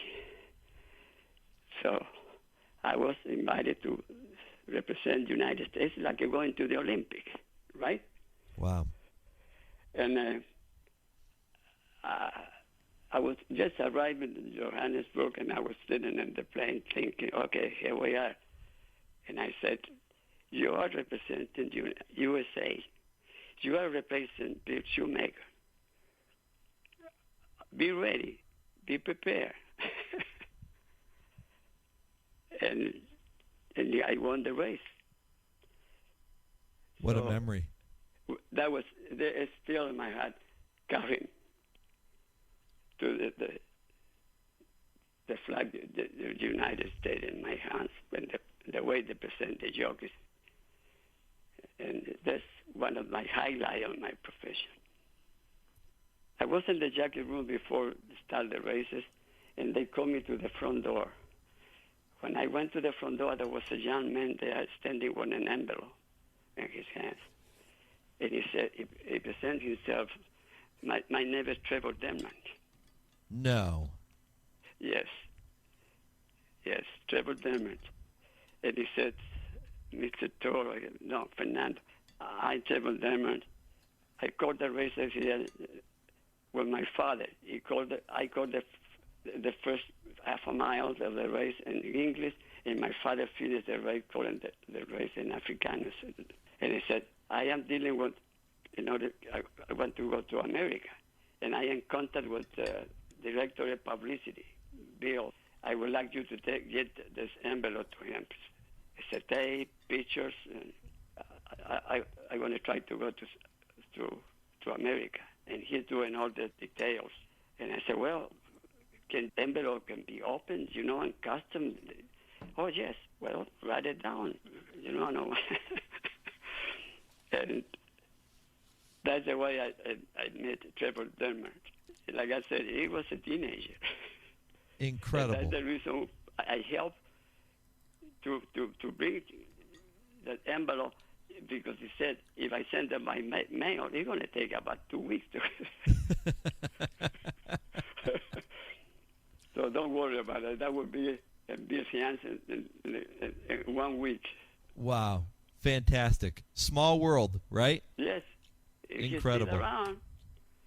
What a beautiful story and a beautiful career for Hall of Famer Fernando Toro. Fernando, I really, really appreciate the visit here this morning. Thank you for spending some time. Enjoy your special day at Del Mar. Cherish every moment. I know you will. And we'll look forward to chatting again, my friend. Okay. Thank you for having me. Oh, what a class act, and so many fantastic stories there. We're going to post that interview on our website at horseracingradio.net shortly after the show here today. So if you missed any portion, head back and take a listen. It was, wow, what a great visit. My thanks to Fernando for taking time, and my thanks to Jay Hovde for helping to set up that conversation with Fernando Toro. When I come back, we go down the road to the Breeders' Cup. I welcome trainer Brendan Walsh for this week's segment. This is the Equine Forum presented by TwinSpires on HRRN, Horse Racing's voice. Race to TwinSpires, where you can unlock a $25 risk-free bet. Just use the code HRRN25 when you sign up. And if your first bet doesn't win, TwinSpires will refund your account up to $25. Wagering on the app is fast with free past performances, insider picks, and power plays every day you wager. TwinSpires. Download the app today to earn your $25 risk-free bet. Void where prohibited. For terms and conditions, visit TwinSpires.com. Must be 18 or older, 21 and older where applicable. For help with a gambling problem, call 1-800-GAMBLER. Get ready for the biggest night of racing in Charlestown history on Friday, August 25th. It's the Grade 2 $1 million Charlestown Classic and the Grade 3 $750,000 Charlestown Oaks, now the richest sprint race for 3-year-old fillies in North America. The spectacular card features 9 stakes races worth $2.9 million. The action gets started with a special first post time of 5 o'clock Eastern. It's the Grade 2 Charlestown Classic and Grade 3 Charlestown Oaks on Friday, August 25th here at Hollywood Casino and Charlestown Races. Hey everyone, it's the Baron with this week's North of the Border report presented by Woodbine Entertainment. Racing fans north of the border and around the world are looking forward to next Saturday's King's Plate at Woodbine. Canada's oldest and most prestigious thoroughbred race enters a new era, as North America's longest continuously run stakes race will once again be known as the King's Plate, following the September 2022 accession of King Charles III. This year's edition will mark the 164th running of the $1 million stakes race, historically named in honor of the reigning monarch, which has become one of the highest profile events in Canadian sports. The Plate is the first leg of the Canadian Triple Crown, followed by the Prince of Wales Stakes run at Fort Erie Racetrack and the Breeder Stakes run at Woodbine.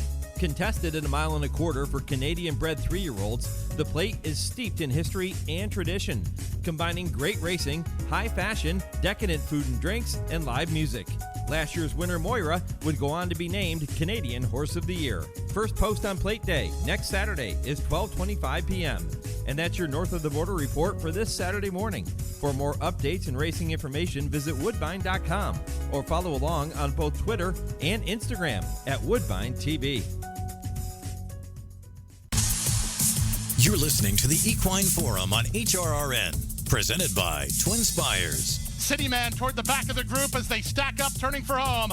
Off the turn and the stretch drive, one more bid, under siege. Here's Ivar down the center. On the far outside, Decorated Invader. A Tone is loose for the drive. Eighth of a mile to go. It's Ivar in front. A Tone runs at him on the outside. A Tone or Ivar. It's a Tone getting up. A Tone wins the Pegasus Turf. Ivar second, Speaking Scout third. Then Ladies Fight Fear and Masterpiece in 146 flat. Pete Aiello bringing them home in the Pegasus World Cup Invitational Turf. A Tone getting the victory that afternoon. He is the 7-2 morning line favorite for trainer Mike Maker in this afternoon's Arlington Million, being renewed for the very first time at Colonial Downs. And Mike trying to win his first Arlington Million. Hoping to deny him is trainer Brendan Walsh, who has the defending champion Santine in that race this afternoon. Of course, the race last year was held at Churchill Downs. Not quite the same Arlington Million we're used to seeing historically, and that's one of the topics I'm going to bring up with Dale and Tim when they join me at 10:30 Eastern on I Ask, They Answer. Should we still be looking and viewing the Arlington Million with the same reverence that we always have in the past? I don't think so, at least not yet. It's going to take some time to get back to that point.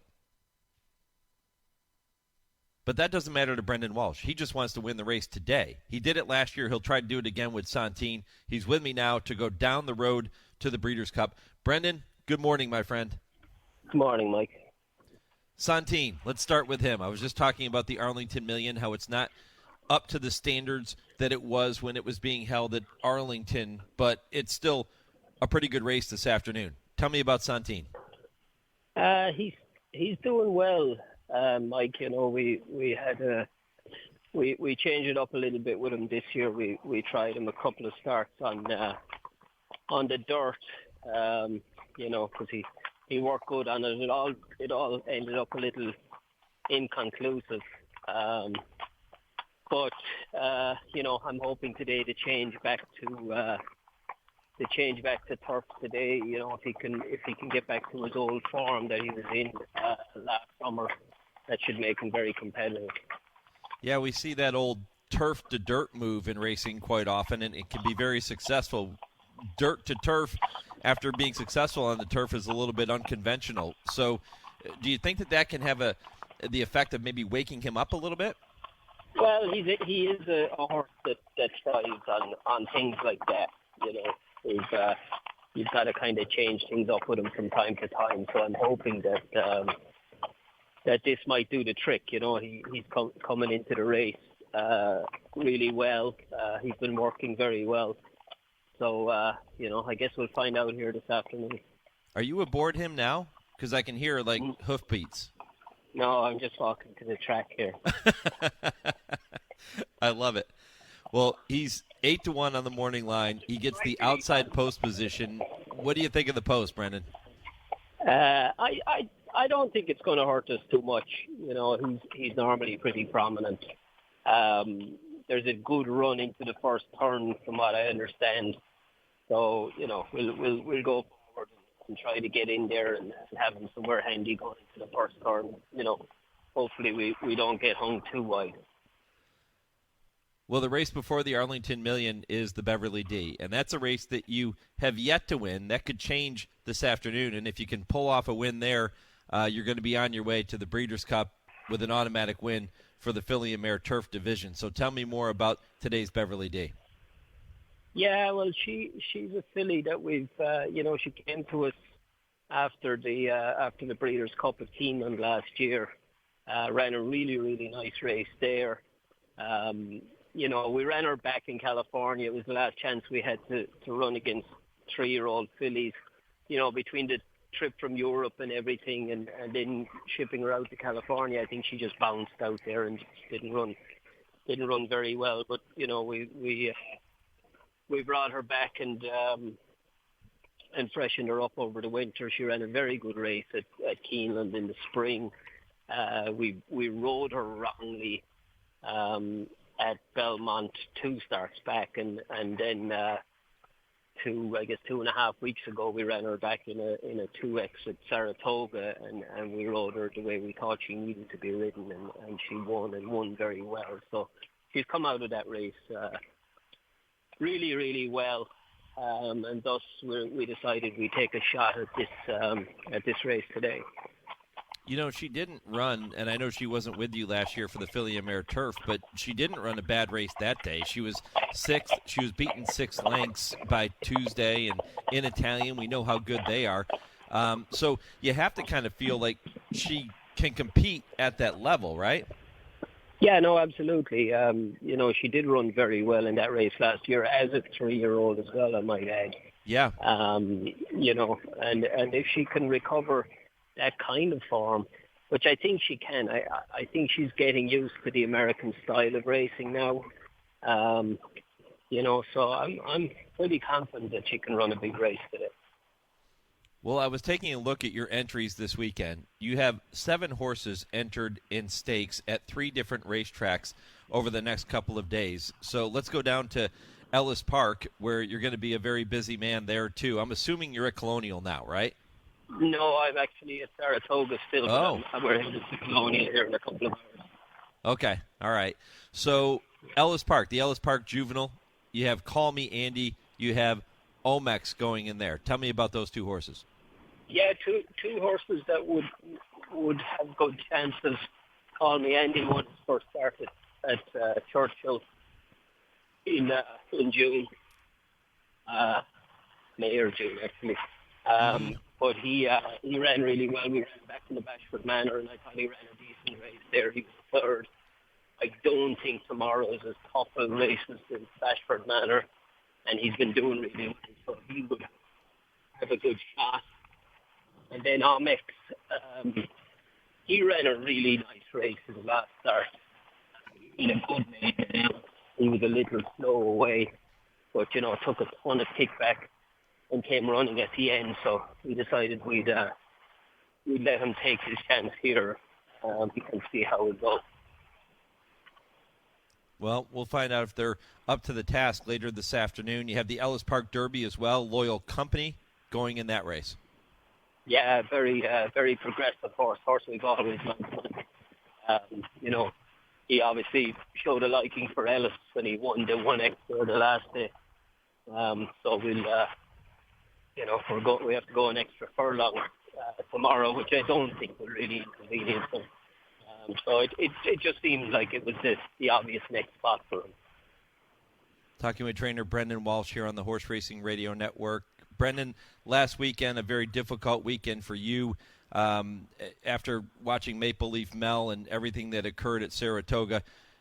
You, the team with Godolphin, all class in the way that you handled the situation. I would expect nothing less, and I know people who know you would expect nothing less. Have you been able to get past that yet? Yeah, I mean, look, we all have to move on, and it was a tough few days. You know, it was horrible what happened to that filly after the performance that she produced. You know, we didn't really get any satisfaction whatsoever out of it. Just the fact that you know, my filly, as always, I'm very proud of her. She ran a very good second. So, you know, all that stuff was just stuff that we felt that was the natural thing to do, really. You know, so listen, we'll move on. We always do, but it was a tough one now. It was about as tough as it gets. But you know, we've just got to gradually move on and get over it. You know, these things happen, and it's just part of this game, I'm afraid. Where does Pretty Mischievous go from here?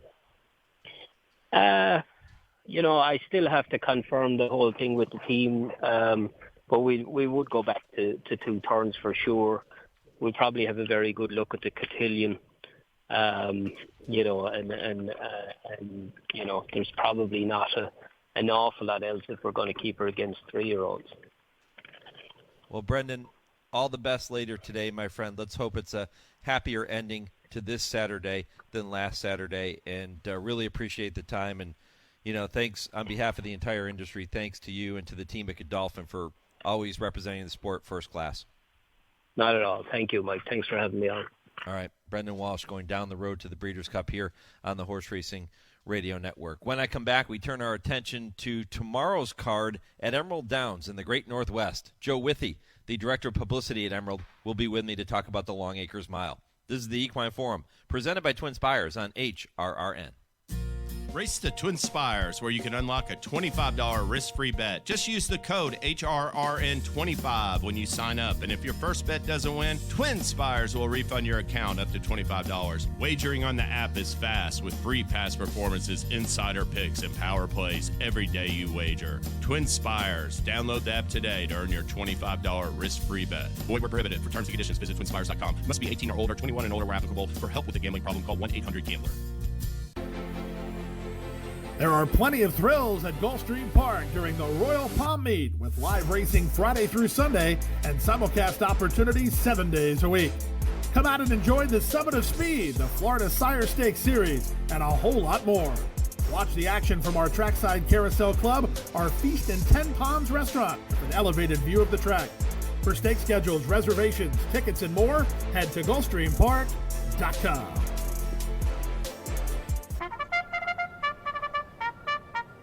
Virginia's horse racing and breeding industry is built on the talents, skills, labors, and passions of incredible people working in all parts of the Commonwealth.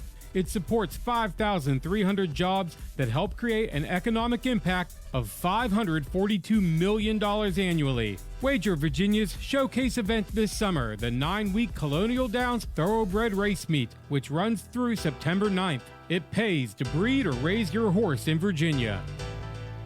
Grade 1 winner and track record setter Lee. Like their sire, his runners have excelled on both dirt and turf, including these standout performers. Poppy Flower is kicking in. Poppy Flower with the momentum. Nagarok, they come on for the finish, and it is going to be Nagarok. Out of a Galileo mare, this dual surface star has sired juvenile stakes winners on both dirt and turf. Lee, standing at Claiborne Farm. Ellis Park is offering average daily purses of nearly $600,000 and a record $14 million in purses. Kentucky breds will compete for $70,000 in maiden special weight races and up to $80,000 in allowance races. And bettors will love the low 15% takeout pick 5s and the 20-cent jackpot pick 6, along with a daily $3 all-turf pick 3. For more information, visit EllisParkRacing.com. Ellis Park Pursers are powered by the Kentucky Thoroughbred Development Fund. First post, 12:45 p.m. Eastern. You're listening to the Equine Forum on HRRN, presented by TwinSpires. And then it's Sluice Tiz Wiz, who scrapes the paint but gets through towards the rail. 3/16 to go. Moment of truth time for Papa's Golden Boy. Papa's Golden Boy has a lead by 4. Sluice Tiz Wiz now angles to the outside second. And then it's Top Executive, 5-star General Majestic Eagle. 16th to go. It's Sluice Tiz Wiz who sweeps on by. Sluice Tiz Wiz in the Long Acres Mile. Papa's Golden Boy was second. The time for the mile, 1:34.46. Sluice Tiz Wiz and Jose Zunino in the Long Acres Mile. Welcome back to the Equine Forum, presented by TwinSpires. Mike Penna with you on this Saturday morning. Sluice Tiz Wiz, a winner of the Long Acres Mile 1 year ago, going to look to go back-to-back tomorrow afternoon at Emerald. Joe Withey is the Director of Publicity at Emerald Downs. He's with me now here on HRRN. Joe, good morning. Mike, great to be with you. I love your HRRN. I listen to so many of your shows you guys do. Just fantastic work there. And, of course, you can listen via podcast, which I do most of the time. But I try not to miss anything because it's great stuff. Well, Joe, very kind of you to say. Certainly appreciate that. And every time I get a chance to talk about Emerald Downs in any form or fashion, I think back to the time that, and this is going back more than 20 years ago now, that I had a chance to visit Emerald and getting a chance to sit there and take in the racing. Everybody was so nice to me. And if I'm not mistaken, I believe that you could see Mount Rainier kind of in the distance. Is that right? It's all over you, man. It's 50 miles to the southwest, to the southeast, excuse me, and it is one beautiful sight. Ken Duke, who's playing in the Champions Tour golf tournament at Snoqualmie Ridge, just 30 miles away or so this week. He came down last night, and he said, wow, that mountain practically knocked me over. It's just a tremendous sight, and you took it in. Never get tired of it, Mike. No, pretty incredible. Let's talk about what we're going to see tomorrow with Washington's biggest day of racing, Slews Tiz Wiz. We just heard the call last year winning the Long Acres Mile. Can he make it 2 in a row? He's favored to do so. Yeah, he is a absolute powerhouse. We had Striker PhD win back-to-back miles in 2014 and 2015, and he passed full fields on the turn with incredible speed. He really ran the turns. He would come from dead last. Slews Tiz Wiz doesn't necessarily have to drop back to last, but he's just gotten better with age. He seems better this year. He's only had the 2 starts, but lost a sprint stake, came roaring home in that for second, and then he won the Governors, beat the horse that had beaten him in the Budweiser. And, last year he caught fire in the middle of the meet. He was beaten by 5-star General, Top Executive, couple horses he's going to face again tomorrow, earlier in the meeting last year, but then, again, just kept getting better. He can sprint, he can route. And, you played the audio of last year's mile. He ended up winning that race by 2.5 lengths going away, and it was a full field of 12. He, again, maybe better this year. He's going to have to work out a trip, but he's come up the rail to win. He's gone around horses to win.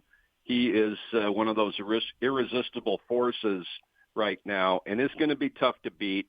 The only Washington bred in the race this year, Mike. There were 6 Washington breds last year. He won it, but he's holding our colors this year by himself. Joe, how important is that to the industry in Washington to have a horse bred in the state win the biggest race that we're going to see all year long at Emerald? Well, it has ramifications. He's by Slews Tiz now, who is not a Washington-based sire, but he was bred by Carl Craig, who had a farm up on Oak Harbor, a little island just to the west of Seattle, northwest. And Carl passed away a few years ago. He got in the game around 2000, kind of later in life, was a tremendous, tremendous individual, had a great operation. His mares sold extremely well at our yearling sale last year. But Carl left plans for his wife, Darlene, to race the horses that they had for 3 years. And last year was the 3rd year. It's just a shame that he didn't see a homebred win the mile. But he had so many awards, Washington bred awards. It's just one story. Tom Wenzel's the trainer of Slews Tiz Wiz, and now his family's part owner after Carl's widow, Darlene, dispersed the horse last year. Some family friends and Tom Wenzel, the trainer, took ownership. Tom is undoubtedly going to make the Washington Hall of Fame some year. He has 2 Long Acres Mile wins. He won with the Great Face in 2007. And more currently, Tom Wenzel has 8 stake starts at Emerald Downs this year, has 4 wins and 3 seconds, and he's involved in every race this weekend. But Tom, winning the mile with a Washington bred is huge, a lot of bragging rights. It's big for our state.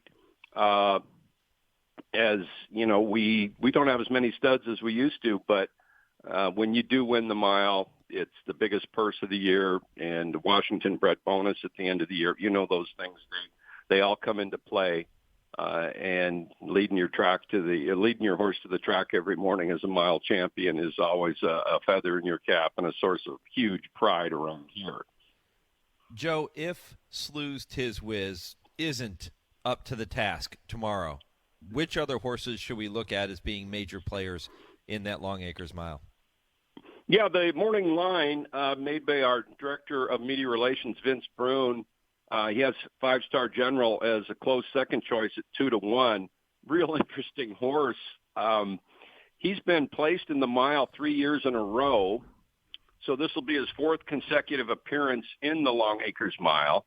And he'll have the fourth different trainer named on the program, which is pretty unusual.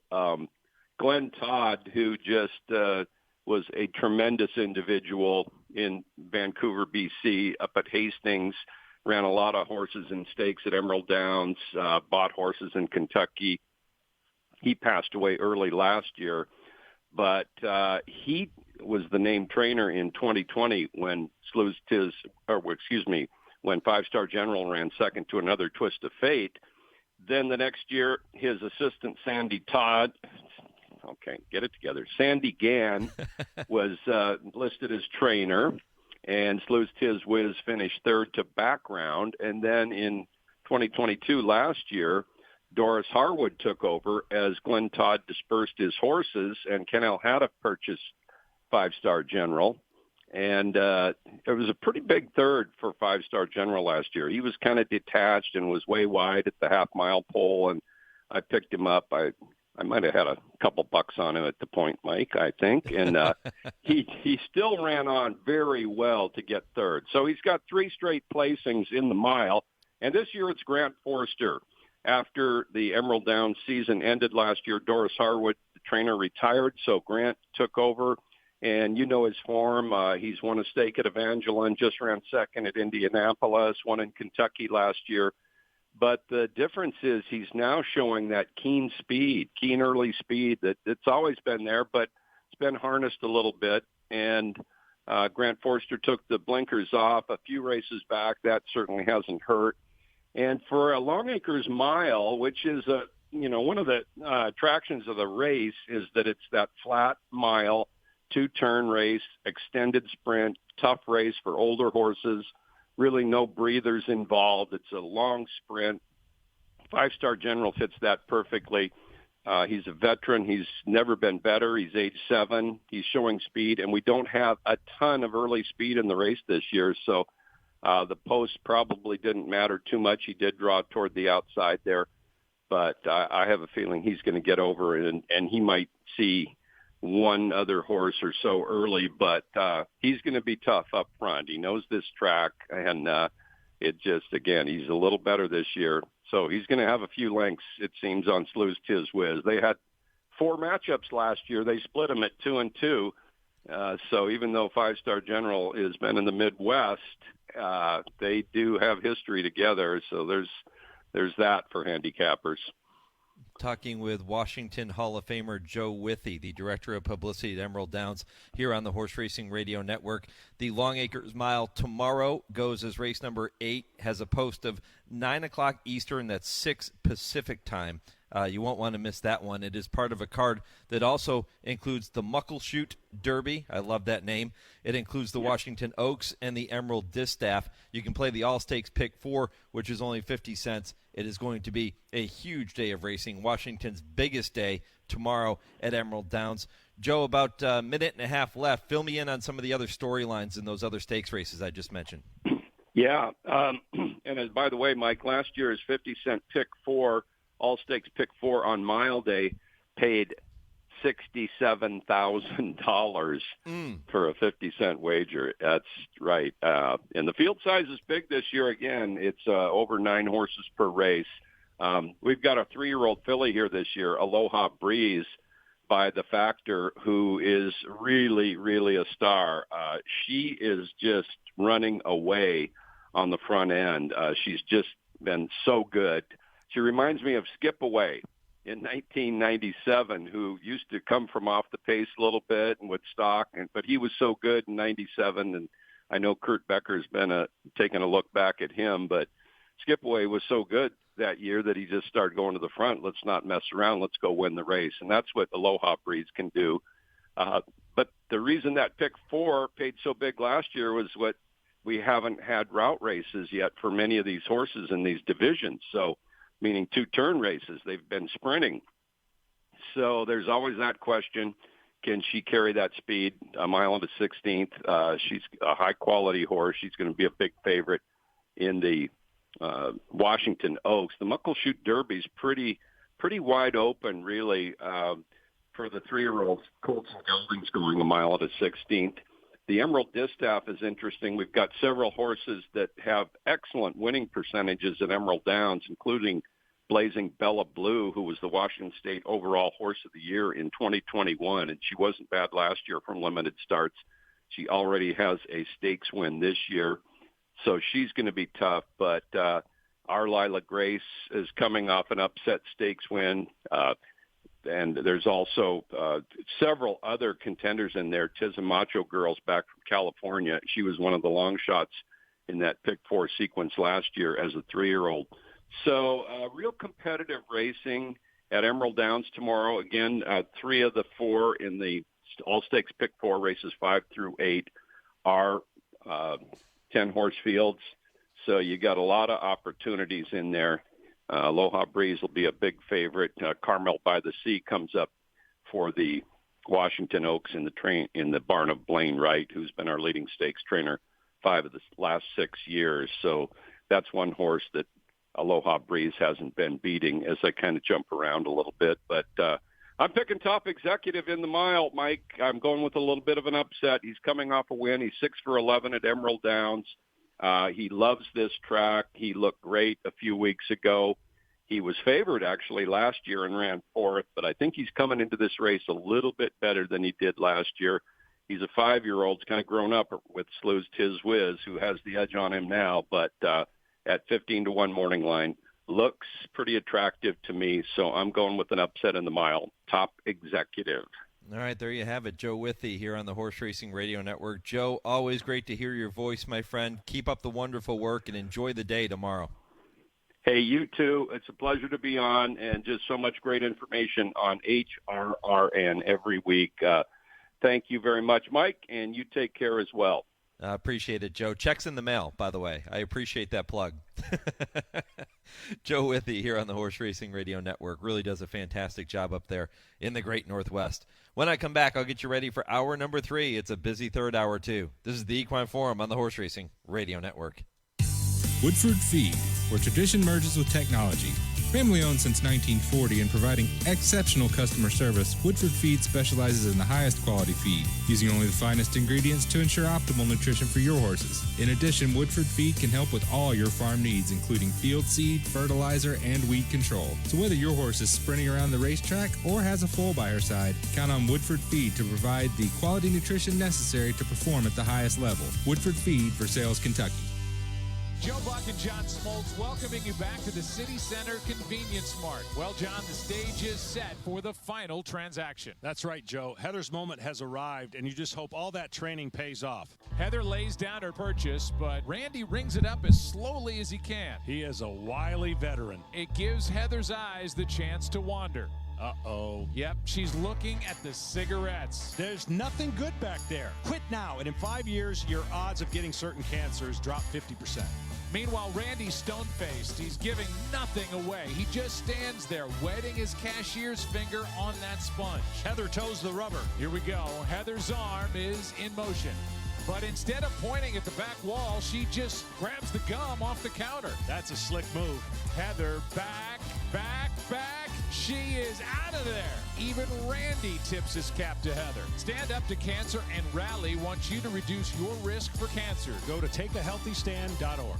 Did you receive a call or message that mentioned Social Security and demanded immediate action? Did the caller know your Social Security number or other personal information and tell you that your Social Security number had been used in connection with a crime? Did you feel worried that your Social Security number might be suspended, your bank account might be frozen or seized, or you could be arrested? That is not the Social Security Administration.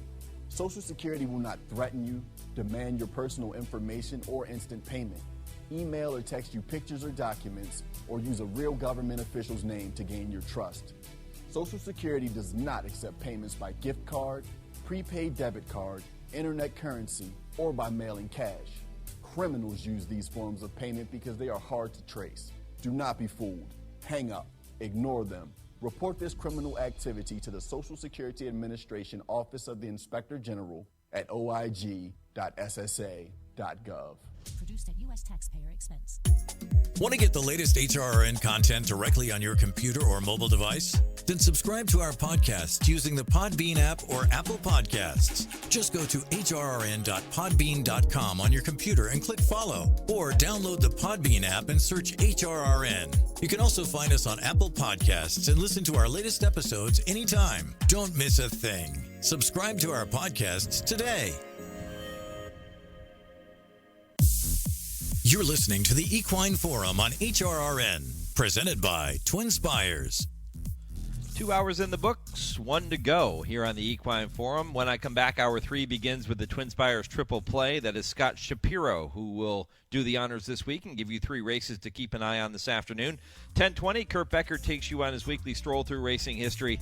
And at 10:30, Dale Romans, Tim Wilkin will both be with me for this week's edition of I Ask, They Answer. If your local station is leaving us at this time, continue listening to Hour 3 on Sirius 216, XM 204 in Louisville, Kentucky on ESPN 680 on your computer, phone, tablet with our live streaming at horseracingradio.net.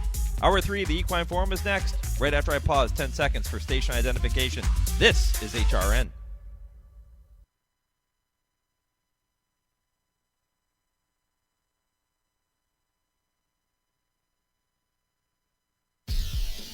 From the rail to your radio, this is the Horse Racing Radio Network. Smooth Lake Straight is battling on second toward the rail. 1 furlong to go. Santine digs in, opens up by 2. Smooth Lake Straight can't go with him. The rest was too much to do to catch Santine, the Million winner. And here's Sister Charlie's run now to take the lead. Then competition ideas and fleeting well inside the final half furlong for John Velasquez. Sister Charlie, sensational. History made. The first 2-time and repeat winner of the Beverly D. Sister Charlie. Welcome to the Equine Forum, presented by TwinSpires. Top of the stretch in the mile, Noose to beat, tackled by Awesome Gem. Awesome Gem in earshot. Awesome Gem has hit the front. Noose to beat has to fight back. Awesome Gem and Noose to beat, but it's Awesome Gem pouring it on. Awesome Gem in front, now almost a length. Awesome Gem is going away in the mile. He's got it won. They're at the top of the stretch. Fourstardave coming a bit wide. Final Sunrise is there. Landis is in between him and Fourstardave. Is 1 furlong away from 8 years of the Saratoga victory. Here's the outlaw coming down to line. He's making a runaway of it. The legend lives on. Fourstardave wins again at the Spa. Now, here's Mike Penna. The legend lives on. Tom Durkin, what a way to welcome you back to hour number 3 of the Equine Forum. Mike Penna here on HRRN, Horse Racing's voice, and happy to have you continuing on for the final hour of the program, right up until 11 a.m. Eastern. Hope you've enjoyed the first 2 hours, talking about Saratoga and Arlington, and, well, the Arlington Million at Colonial, and talking about the Great Northwest with the Long Acres Mile taking place at Emerald Downs tomorrow.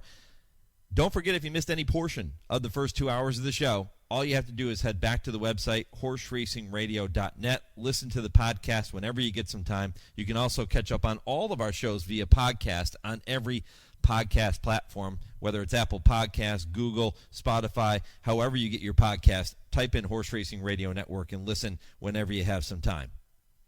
Hour 3 begins with the TwinSpires Triple Play. Momentarily, I will welcome Scott Shapiro to give you 3 races you'll want to keep an eye on later today.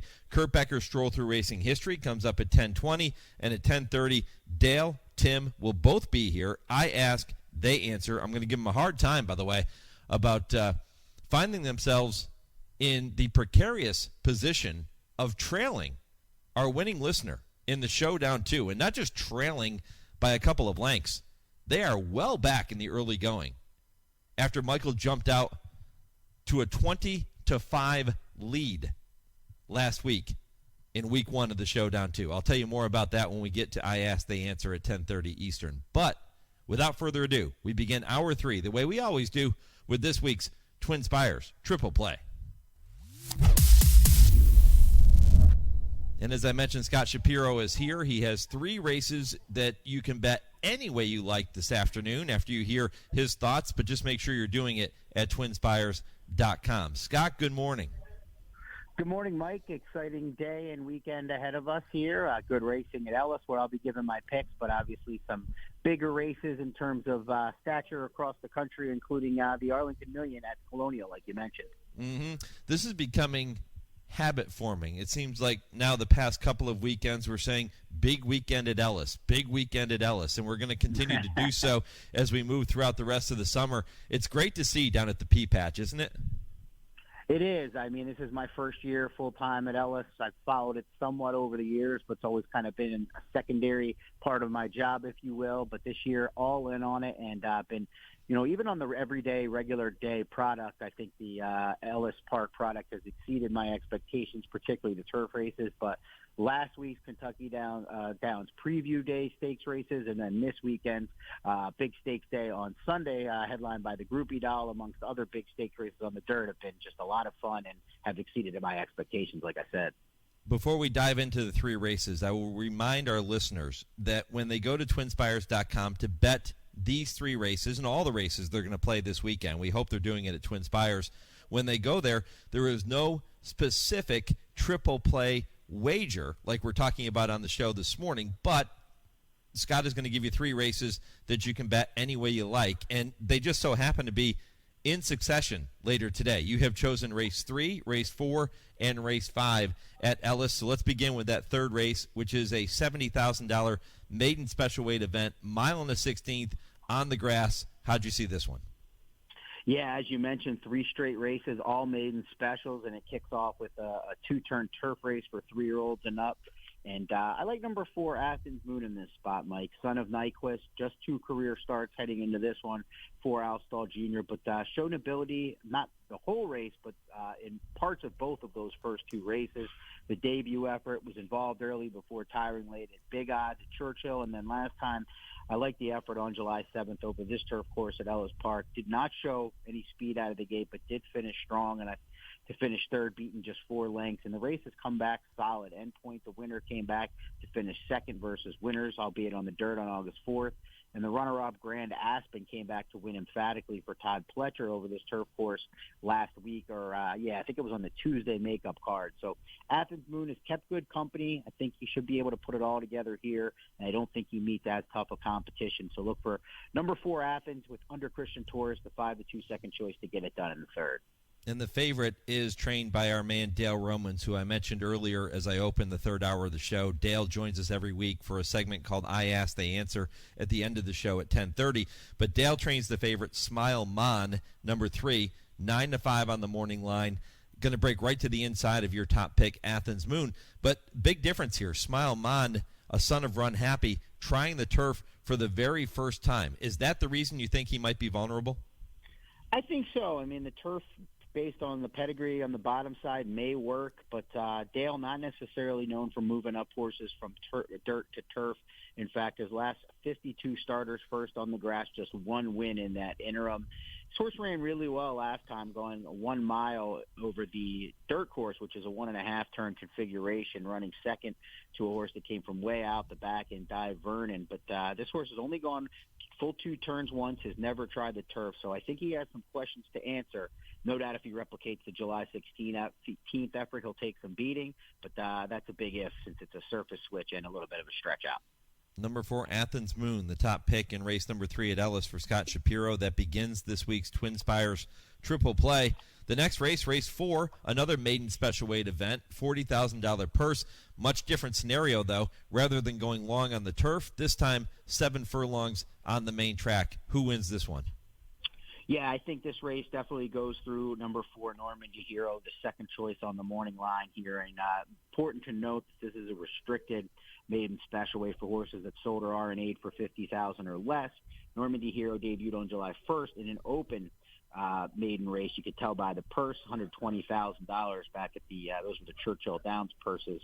And this horse got hammered at the windows and just really didn't show any ability to stick around after showing some speed.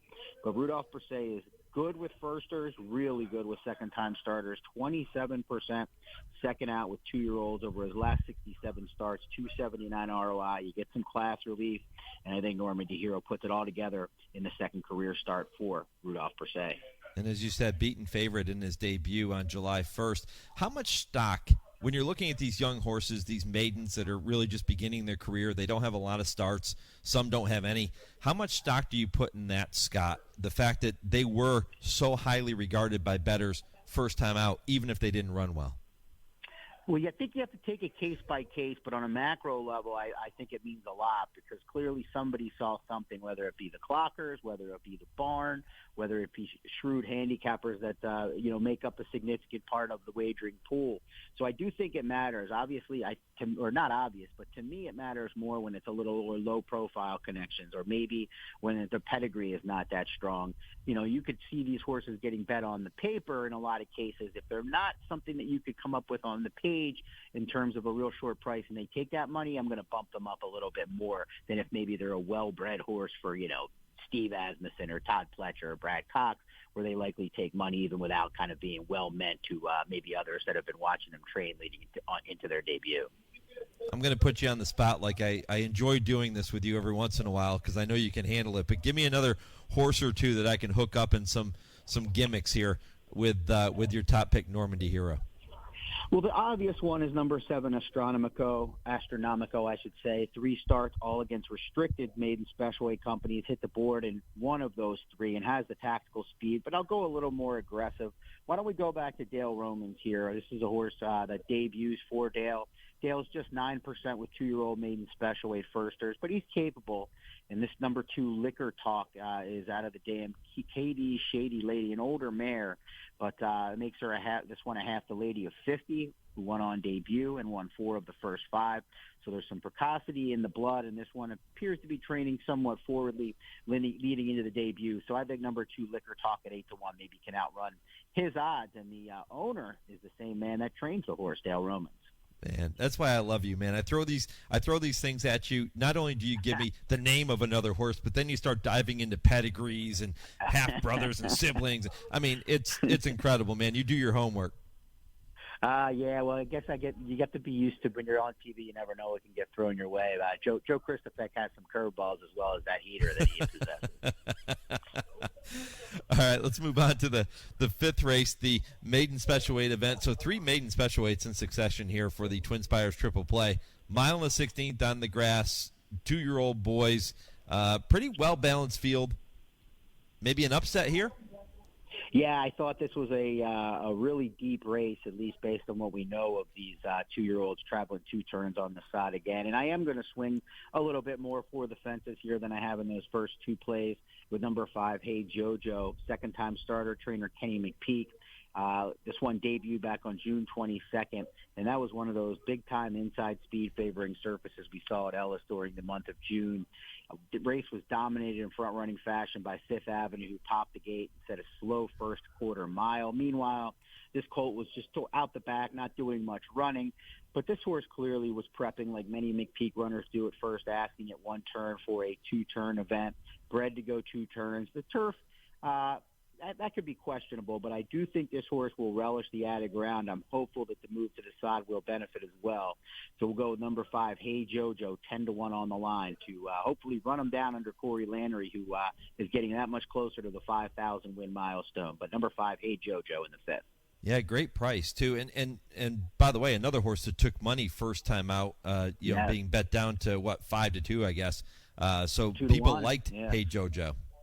Yes, it was only a 5-horse field, so that's one thing you always want to, take a look at and maybe who was in there. But Lambeau, who finished second, was the big favorite that day for Steve Asmussen, and then Fifth Avenue was the one that made the loose-and-only lead. But, yeah, definitely worth noting this horse did take some support, even though he looked like a 2-turn horse.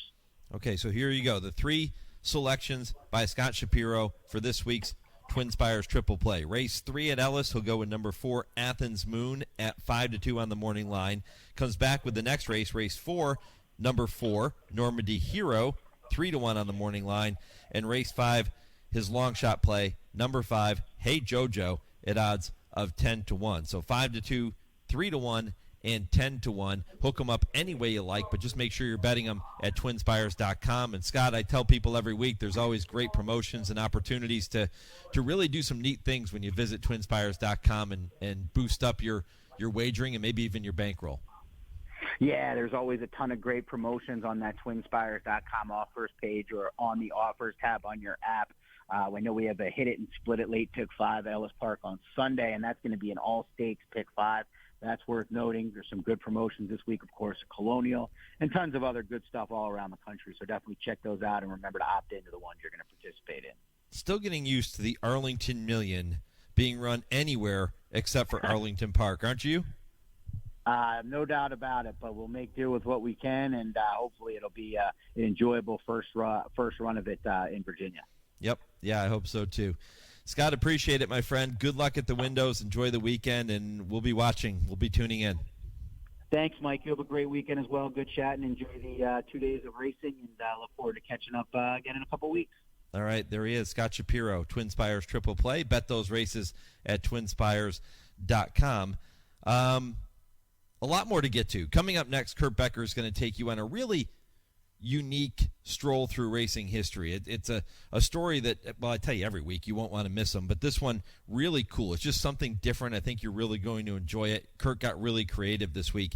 And then at 10:30 Eastern, I asked, they answered. Dale, Tim, we're going to talk about the Arlington Million, and I'm going to ask them if the Arlington Million, which, let's face it, that was, if not the most prestigious grass race on the American racing calendar every year, it was certainly right up there in the top couple.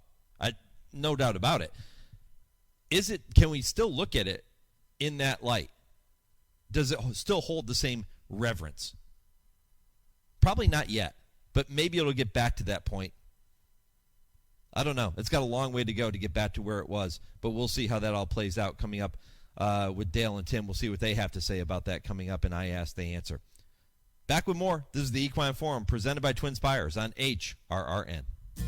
Race to TwinSpires, where you can unlock a $25 risk-free bet. Just use the code HRRN25 when you sign up. And if your first bet doesn't win, TwinSpires will refund your account up to $25. Wagering on the app is fast with free past performances, insider picks, and power plays every day you wager. TwinSpires. Download the app today to earn your $25 risk-free bet. Void where prohibited. For terms and conditions, visit TwinSpires.com. Must be 18 or older, 21 and older where applicable. For help with a gambling problem, call 1-800-GAMBLER.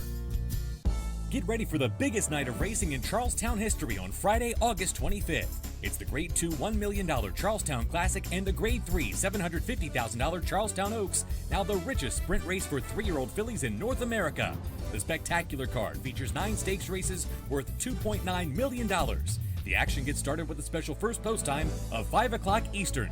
It's the Grade 2 Charlestown Classic and Grade 3 Charlestown Oaks on Friday, August 25th here at Hollywood Casino and Charlestown Races. Airdrie Stud is proud to announce the arrival of Grade 1 winning millionaire Happy Saver for the 2023 season. Happy Saver boasts one of the most important female families of the century, as his third dam is Broodmare of the Year Weekend Surprise, dam of the legendary AP Indy. Undefeated in his first 5 starts, Happy Saver capped off his perfect 4-for-4 season with an emphatic victory in the historic Grade 1 Jockey Club Gold Cup. And Happy Saver stays undefeated. He steps up and he wins the Grade 1 Jockey Club Gold Cup. Airdrie Studs, Happy Saver. Think about it. Colonial Downs summer racing season is here. Weekend racing returns every Thursday, Friday, and Saturday with a first post of 1:30 p.m. Back this year is our popular 12% takeout Pick 5, which is now offered twice daily. We're also introducing the all-new Old Dominion 6, a $1 traditional Pick 6 with a 15% takeout. Join us for our biggest days of the season on August 12th for the Colonial Downs Festival of Racing, which features the Grade 1 Arlington Million, and September 9th as we wrap up the season with the Virginia Derby. Colonial Downs, rich history, bright future. Ellis Park is offering average daily purses of nearly $600,000 and a record $14 million in purses. Kentucky breds will compete for $70,000 in maiden special weight races and up to $80,000 in allowance races. And bettors will love the low 15% takeout Pick 5s and the 20-cent Jackpot Pick 6, along with a daily $3 all-turf Pick 3. For more information, visit EllisParkRacing.com. Ellis Park Pursers are powered by the Kentucky Thoroughbred Development Fund. First post, 12:45 p.m. Eastern. You're listening to the Equine Forum on HRRN, presented by TwinSpires. Hello, I'm Kurt Becker. Thanks for joining me as I take another stroll through racing history presented by Keeneland. She was a filly which made her reputation in the summer of 1912 on the Montana Fair Circuit when racing was banned in New York, and she gave her 70-year-old owner his final moment in the spotlight. Her name was Jenny Geddes. Foaled in 1909, Jenny Geddes was a filly by cesarean from the mare Holdown. Her sire was unraced but came from solid English stock, while her mother's lineage was undocumented and unproved. The filly's owner and trainer was Green B. Morris, who at age 70 was in the twilight of his career but had enjoyed great success in thoroughbred racing. He had trained the winners of the American Derby and the Brooklyn Handicap, was a regular at tracks such as Churchill Downs, Fairgrounds, and Saratoga, and had won the Kentucky Derby in 1882 as the co-owner and trainer of Apollo. But those days and achievements were now some 20 to 30 years in the past, and racing journalists were beginning to say that Morris was well past his prime, and that time had left him in its wake. One article even mentioned how sad it was to hear Morris speak of horses he had raced decades earlier, the reporter claiming that it was proof that Morris no longer was relevant to the sport. But Jenny Geddes was about to change all of that. Reporters of the era described Jenny Geddes as a beautifully turned bay which was game and speedy. Others called her gallant. Still others referred to her as a bay cannonball.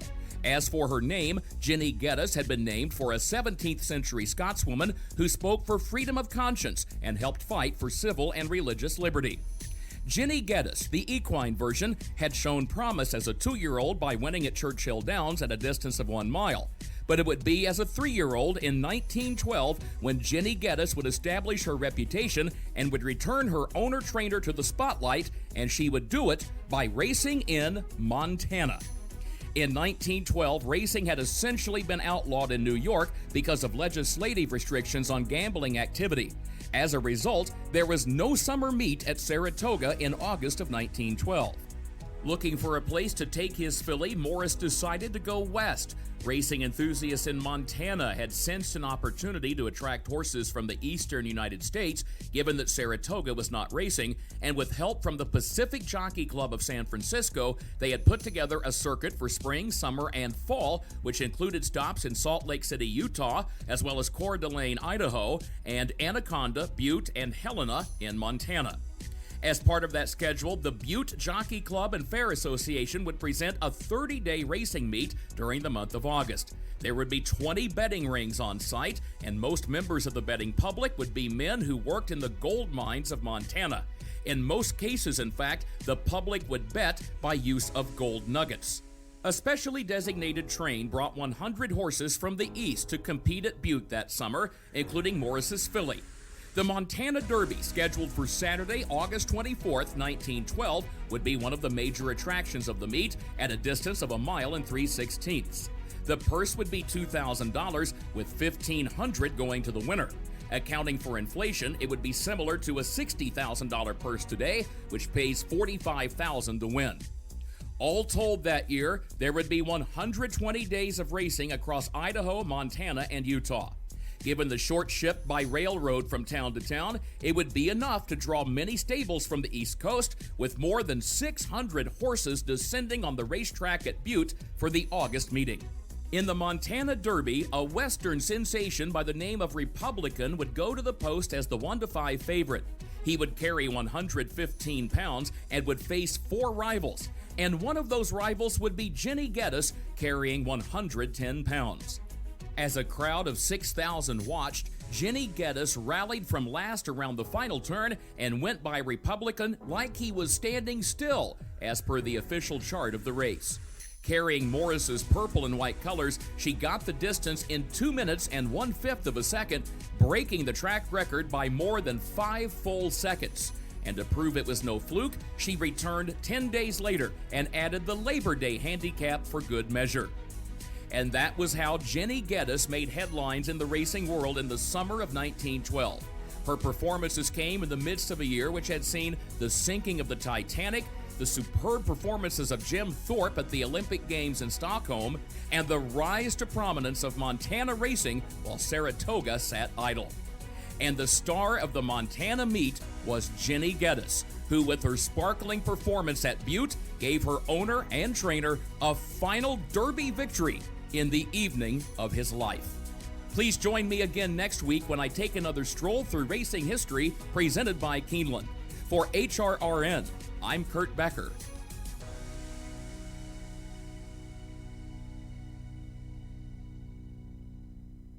And once again, my thanks to Kurt and to Keeneland for making those segments possible each and every week. If you have missed any of Kurt's Stroll Through Racing History segments, all you have to do is head back over to our website, horseracingradio.net. You can check out the special podcast page dedicated to those stories and listen to every single one. There have been some amazing ones. Go back and listen at horseracingradio.net. When I come back, Dale Romans, Tim Wilkin, they will be here. It is this week's edition of I Ask, They Answer. This is the Equine Forum, presented by TwinSpires on HRRN.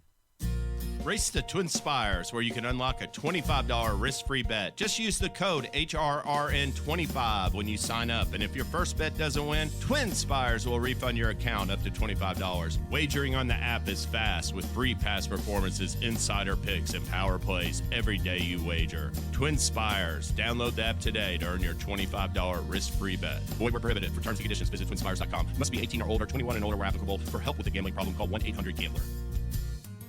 Adina Stallions set the gold standard, all number one in their category. Point of entry, the number one stallion by black type and greatest stakes winners standing in Canada. Oh, the classy point of entry would not be denied. Shaman Ghost, the number one second crop sire standing in Canada. It's Shaman Ghost, an overwhelming force in the last 16th of a mile. Signature Red, the number one stallion by percentage of black type winners standing in Canada. Signature Red won his second Highlander in a row. And Silent Name, the number one stallion by percentage of black type performers standing in Canada. A list that includes Grade 1 winner Silent Poet. Silent Poet in front. Admiralty Pier out the ground, but Silent Poet has won the Highlander Stakes. And don't forget Adina's new sire, American Guru. His first crop are now yearlings of 2023. American Guru, the son of Unbridled Song, whose family have already set their gold standards around the world. There are plenty of thrills at Gulfstream Park during the Royal Palm Meet with live racing Friday through Sunday and simulcast opportunities 7 days a week. Come out and enjoy the Summit of Speed, the Florida Sire Stakes Series, and a whole lot more. Watch the action from our Trackside Carousel Club, our Feast in 10 Palms restaurant with an elevated view of the track.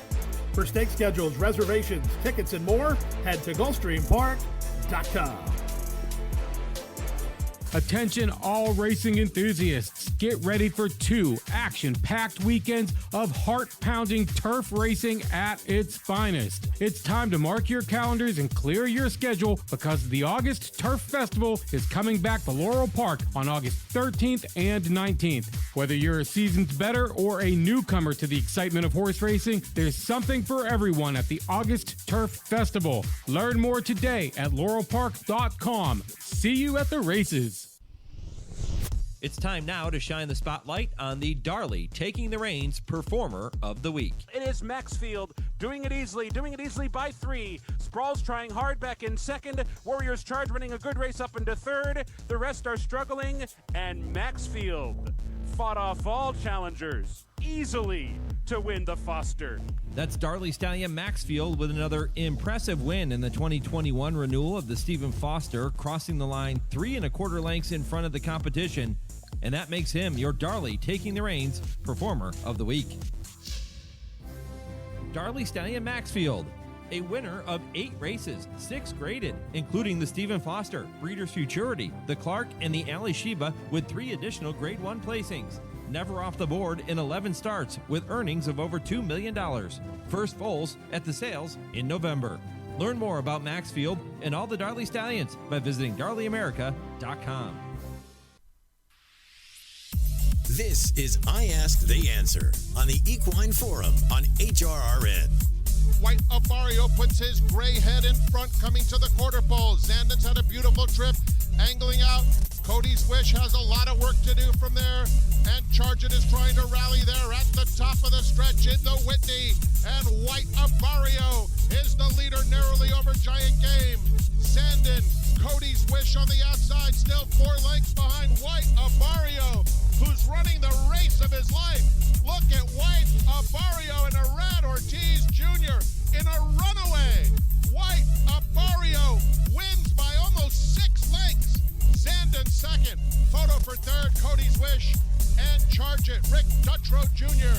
takes the Whitney with White Abario. Frank Miramati with the call. White Abario taking the competition out behind the woodshed with that performance in last Saturday's Whitney. Is he now the horse to beat in the older horse division? Plus, how concerned should racing be about the possibility of the Preakness moving back 2 weeks? And what's it going to take for the Arlington Million to get back to being viewed as one of the great turf races on the American racing calendar? All of those topics and much, much more are straight ahead on this week's edition of I Ask, They Answer with trainer Dale Romans and turf rider Tim Wilkin, and all presented by the University of Louisville Equine Industry Program in the College of Business. And it all starts just 30 seconds from right now.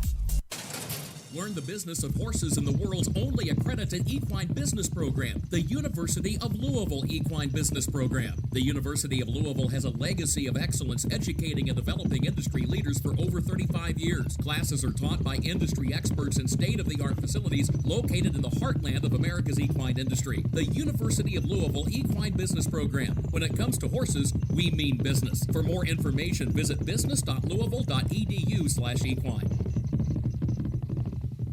All right, Dale and Tim are here. Guys, plenty of things to talk about this week. It's a full show, as it tends to be every single week. But I want to start with this. I've waited 7 days to give the update on the Showdown 2, Roman's Revenge. Well, both of you have kind of come out, let's say, walked out of the starting gate. Because Michael, our listener, Aqueduct All-Stars, has jumped out to a 15-point lead. He had a Dare Manor. He had White Abario, both winners of Greatest Stakes last weekend. He gets 20 points for those two victories. Dale, you picked up 5 points for Cody's Wish in the Whitney. And Timmy, the defending champion, sitting at 0 right now. So a slow start for Dale and Tim in the Showdown 2. Remember, I had a fast start for our last go-around and got nailed on the wire. So I decided to take a little slower pace this time. Did the contest already start? I didn't know. I'm just kidding. Good for Michael. Good for him getting a couple wins. Give him some confidence. Those were good picks too. We got to tip our hat to him. Yeah, I never would have picked either of those. Hey, but good for him. It's a marathon, not a sprint. This goes all the way through the Breeders' Cup, so a lot still to come with those horses on both teams. Tim, William in Las Vegas sent a question for you. He has one for Tim, which we'll get to later on this show or next week. But his question for you, he heard you draft Taba on your team last week, and he wants an update on Taba. What's the latest on him? I don't think he's working right now. I'm hoping he gets back on the tab and, pardon the pun. And I still think he's got talent, and I think he could be. But, he's got to start doing something soon if he's going to get back in the game, so to speak. I mean, he's been a no-show for a long time now. You better pull your also eligible off the bench. He is my also eligible. Oh, okay. All right. Well, let's find out what we stay healthy, I guess.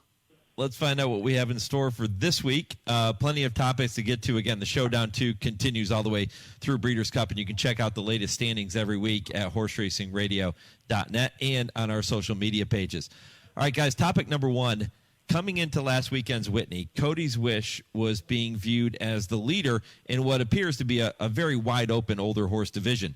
Considering White Abario's dominating 6 1/4 length win in the Whitney, should he now be considered the horse they all have to beat in this division? Dale, what do you think?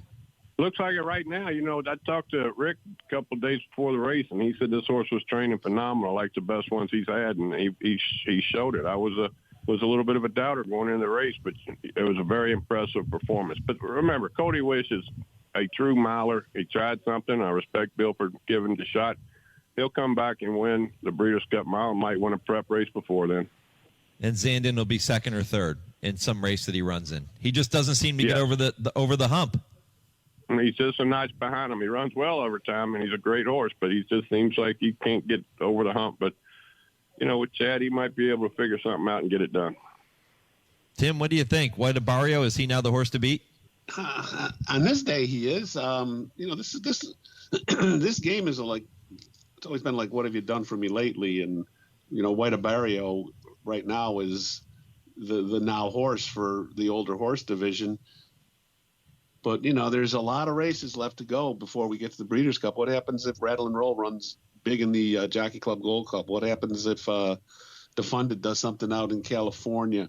Art Collector goes down to Charlestown and wins big down there. It's so wide open. It's it's really jumbled. White Barrio was super, super impressive in the Whitney. But I'm not going to come out and say right now he's the horse that everyone has to beat, because someone else could jump up and do something equally as special before we even get out to Santa Anita for the Breeders' Cup. But you got to tip your hat to Rick Dutrow and his team for what they did with White Barrio. Right now, he's the horse that probably should be on top in that division. The classic division. But I'm not. As D. Wayne Lucas would say, I'm not ready to bronze him in the infield just yet. How important is it for White Barrio to prove next time out that his win in the Whitney wasn't a fluke? Well, I don't know if there is a next time. I think he's just going. I think Rick said he was going to train him up to the Classic, didn't he? Well, then it would be very important. Yeah, absolutely, because I believe that's what it'll all be set. It'll all be settled that day. Do you like that decision, Dale? Yeah. You're a trainer. Do you like the idea of not running since the Whitney going into the Breeders' Cup? Well, it worked for American Pharoah. It's worked for several, and with Rick training him, anything's possible. I mean, he's one of the all-time greats. It would be a 3-month layoff. Second guess. You can't second guess Dutrow. Mm-hmm. Yeah, it would be a 3-month layoff. We'll see if that's the right move for White Barrio later this season when he goes in the Breeders' Cup. All right, topic number 2, the Arlington Million embarks upon yet another new chapter later today when the race is renewed at its new home, Colonial Downs in Virginia. Once considered one of the great turf races on the American racing calendar, should we still view the Million with the same reverence? Tim, what do you think? I don't. The Arlington Million was a staple, a summer staple at Arlington Race Course out in Illinois. I mean, that was a destination for turf runners every summer. I mean, the list goes on and on. The horses that won it, John Henry, my favorite, the Pizza Man, Dale's Little Mike. Some really good turf horses won that race. And last year when it went to Churchill, I mean, it didn't have the same luster for sure. And part of it was because, they ran it at 1 1/8 rather than 1 1/4. Now they're going to Colonial, which is owned by Churchill. And I just don't feel the same. To me, it doesn't feel the same. It'd be like running the Kentucky Derby at Finger Lakes. Maybe that's a little extreme, but to me, the Arlington Million always was a staple at Arlington Park, and I'm going to have a hard time getting used to it being at Colonial. Yeah, it's a lost soul without a home, and it's a shame. I mean, the first $1 million race ever run in America, and one of the greatest races of all time. If you're too young to remember it, go back and watch John Henry and the Bart when they were a half an inch apart at the wire. Eddie Delahousie and Bill Shoemaker, and I think that was one of the greatest races of all time. It's just a lost soul, and it's a shame. At the time, it was the biggest race because it was the first $1 million race. Well, that's not as big a deal anymore, but it still had its legacy of being at Arlington Park and was the big day. It's a shame. I mean, hopefully it'll land somewhere and be, retrieve the status it had, but it's hard to do without a home. Mm-hmm. And I always said, guys, that the Arlington Million, the Beverly D, the Secretariat, it always had a Ryder Cup feel. And you get your first look at some of the Europeans that were going to be coming later in the season for the Breeders' Cup, and we got to see how the top American turf runners stacked up against the Euros. It's lost that component over the past couple of years. What's it going to take to get the Million back to where it was? I don't know if it can be back where it was unless Arlington Park reopens. And we can get it back there where it belongs. That was a great day of racing. It was always one of my favorite days. To me, it seems like it's just going to fall through the cracks, even though it's, it's still supposed to be one of the great turf events. National television doesn't do it anymore. It used to be a must-see race. And granted, there's going to be some good turf horses running in that race today, but it just doesn't have the same allure to me that it did when it was the turf race of the summer. Mm-hmm. Yeah, it's a huge loss for racing here in America, and we hope to see it back one day, but it's going to take a lot. All right, the next topic before we get to our good friend Nick Zito. On Thursday, First Racing confirmed on the TDN that they are giving strong consideration to moving the date of the Preakness to be run 4 weeks after the Kentucky Derby, which would place it 1 week prior to the Belmont Stakes, assuming the Belmont were not to be moved. How concerned, guys, should we be about this potential decision? Dale? It would be a disaster. It would be the worst thing that ever happened to horse racing. It would be the end of the Triple Crown. And, that's the cornerstone of our whole game. We can't afford to tinker with it. I know a lot of people want to change it around. I just think you'd put an asterisk by any record coming after it. And it would be a huge mistake. And believe me, Belmont's not going to change their date. And so what happens to the whole thing? They just need to stay where they are. Don't have a knee-jerk reaction from some few years. We want to do something, raise the purse, and make people want to run. But to change the date, I think, would be a disaster for the entire game. I wholeheartedly agree with that because the Triple Crown it's supposed to be hard. And the 5 weeks that they have now, it's always been the staple. It's always been that way. If they were to move it to this kind of configuration where they have, the Preakness right before the Belmont. Let's say NYRA moved, which I don't think they will, but let's say they did. Then you got a race in May. You got a race in June. You got a race in July. The average sports fan isn't going to give two craps about the Triple Crown anymore because it's too far. It's spaced too far apart. They're not going to have the interest in it, and it's just a horrible thing to me that they want to do that.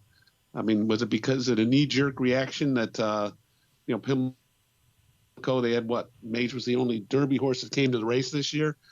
I mean, are people going to all of a sudden say, "Yeah, I'm going to go to the Preakness" if it's 5 weeks later?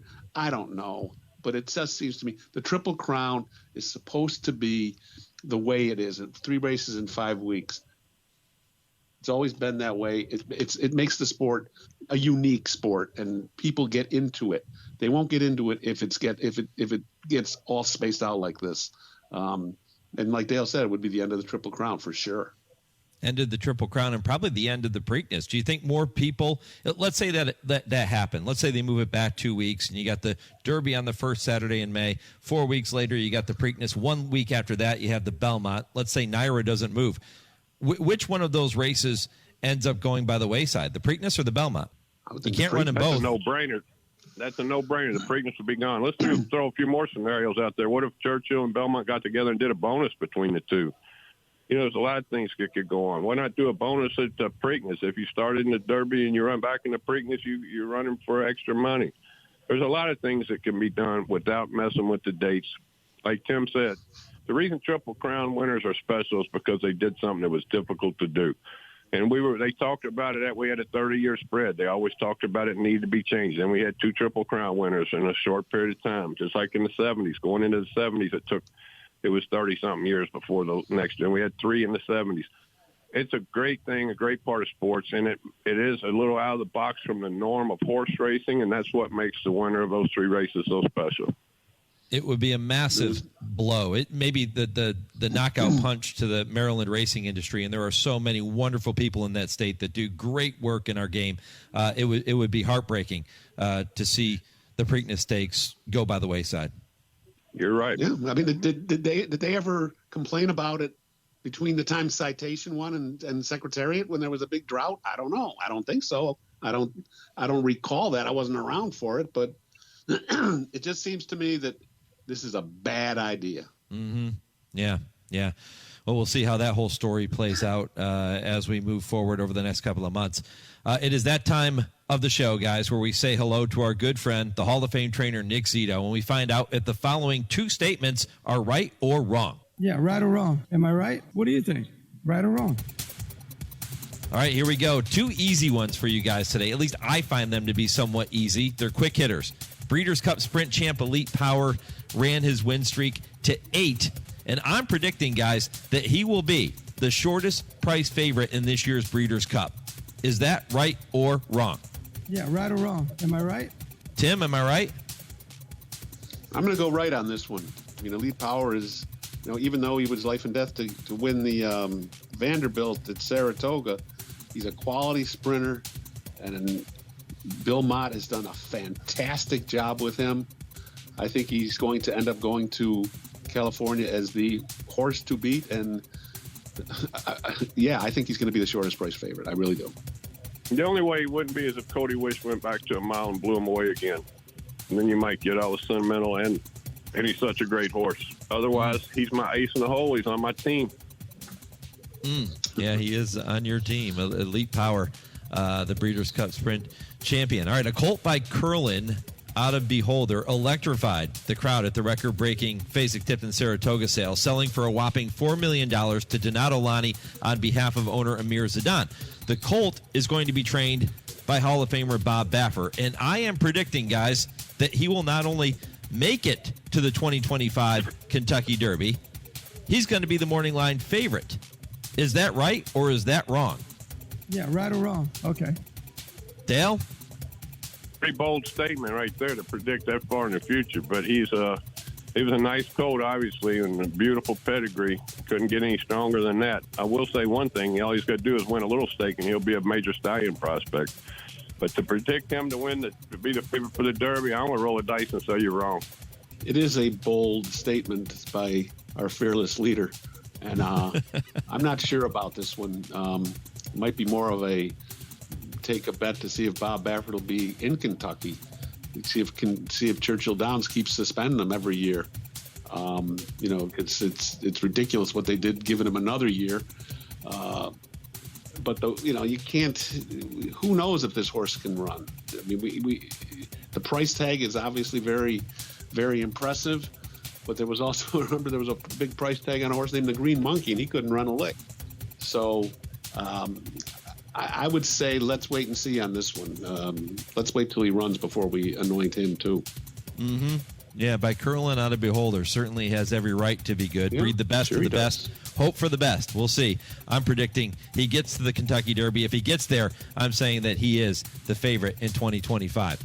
All right, guys, one more question to get to before we wrap up the show with our West Point of the Week. And this topic submitted via email from David in Grafenberg, Kentucky. And we encourage all of you who listen to this program, there are so many of you tuning in and week out. If you have a topic or a question for Dale and Tim and you want me to ask it here on the program, send that question to me, mike@horseracingradio.net, and I will get that worked in for you in the weeks ahead. All right, David wants to know, if you could place a successful racetrack somewhere in the country that doesn't currently have one, where would you put it? In other words, what area of the U.S. could sustain a nice thoroughbred racetrack, assuming that racing was legal everywhere? Timmy, you want it first? I don't know if the area could sustain it, but I'd love to see a track in Hawaii. I've never been to Hawaii. I'd love to go cover a race out there. And could you imagine that? A racetrack in Hawaii with luau's and all that kind of stuff? Volcanoes in the background. It would be awesome. It's Put tremendous. a track in Hawaii. I love that. Yeah, first thing I want to know from David is, where is Grafenberg, Kentucky? I thought I knew Kentucky pretty well, and never heard of Grafenberg, but like to visit it. I like all Kentucky. But this is simple. Atlanta. Atlanta had racing before the Civil War, and after the Civil War, it never came back. And you could put it on the eastern side of Atlanta. You'd have all the fans from the Carolinas, where they still break a ton of horses, and there's a huge horse racing population of fans. And Atlanta would be the perfect spot if we could ever get their legislation to pass pari-mutuel wagering. I think it'd be a fun place to be. Dean the Smith South would rise again. Yeah, or Dean South Reeves. would Dean rise Smith. again. Dean Reeves has been a huge proponent of racing in Atlanta, and he has tried multiple times to get that passed, and it just hasn't gone through yet. But I think it's a brilliant idea. It's crazy that they don't do it. I mean, it would be a perfect spot. You could go up and down the East Coast from New York, Kentucky, Atlanta, and Miami. Well, Dale, I can almost see a new race. It'd be nice to see a new racetrack pop up, though. They're closing so fast. We need some fresh ones. Yeah, I can almost guarantee you that you have driven right past Grafenberg, Kentucky. It is in between Louisville and Lexington, right next to Frankfurt. So I know you have driven past it going back and forth. I have many times. I must not have just seen the sign. I must go right past it. Yeah. Yeah, well, we certainly appreciate all of the listeners who have been contributing questions to us. Dave, Will, for their contributions to this week's show. Will has another one for you next week, Dale, that we'll get to. And, again, if you have a question for Dale and Tim, just send them to Mike at horseracingradio.net. All right, time now to wrap up the show like we do every single week. It's with our West Point of the Week, presented by West Point Thoroughbreds. Remember, too, that you can experience the lifestyle of thoroughbred racehorse ownership with the gold standard in racing partnerships for over 30 years. And you know I'm talking about West Point Thoroughbreds. Text HORSE to 66866 to learn about ownership. That is HORSE to 66866. Don't delay. Do it now. Message and data rates may apply. But West Point, certainly, when they say gold standard, it is the gold standard of thoroughbred racing. I'll tell you what, why don't we do this? Timmy, I want you to take this one first. I want you to give your West Point of the Week. Dale has a very emotional and special West Point of the Week this week. So, Timmy, take it away. Okay, I'm going to, in light of the catastrophic breakdown of Maple Leaf Mel last week in the test stakes, was such a horrible accident. And your heart just went out to Melanie Giddings, the young trainer who's only been doing it on her own for 9 months. And it was a hard thing on that whole barn. But it's nice to see they've recovered a little bit. And they also there's a new horse in Maple Leaf Mel's stall. It's another gray filly, a 2-year-old filly named Mel's Baby Sister, also gray, also owned by Bill Parcells, also has the same sire in cross traffic. So it's just good to see them being able to move on a little bit. Yep, well said. Yeah, that was a tough thing. Brutal. Dale? All right, I hate being the downer for the third week in a row.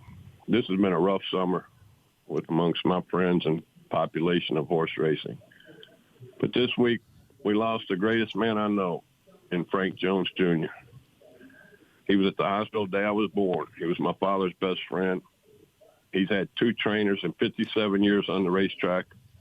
It was my father and myself. He was 30 years vice chairman of the Kentucky State Racing Commission. More than that, vice president of the Horsemen's Benevolent Protective Association, the largest gambler at Churchill Downs. He owned Breeders' Cup horse. He was second in the Preakness. He wrote every contract in racing in Kentucky, negotiated with all the racetracks. That's why if it wasn't for Frank Jones, we wouldn't have the person we have today. We wouldn't have the facilities that we're racing in. He was 100% into thoroughbred horse racing. He didn't have any kids, and he always introduced me as his son.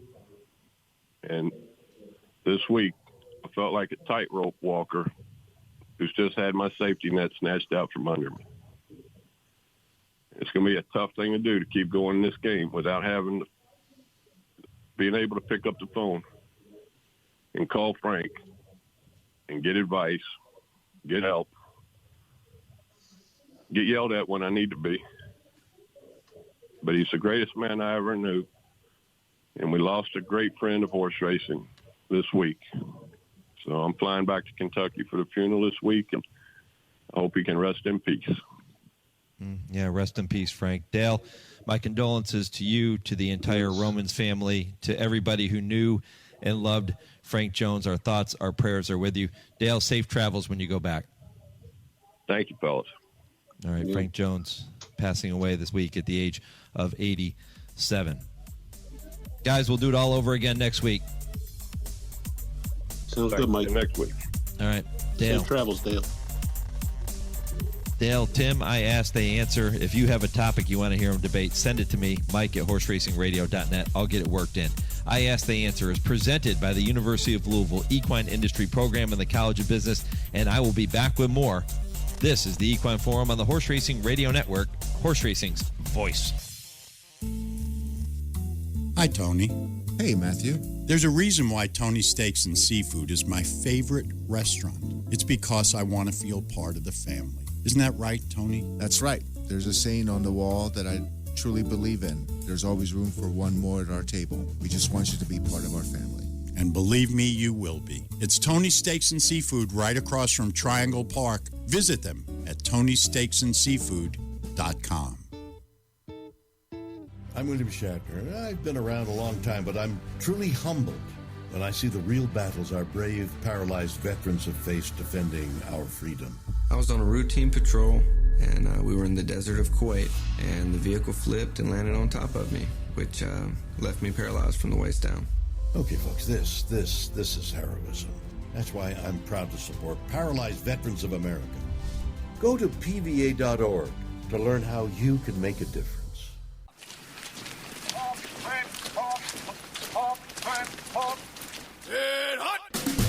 My battle buddies and I attended the NHL Stadium Series at Yankee Stadium.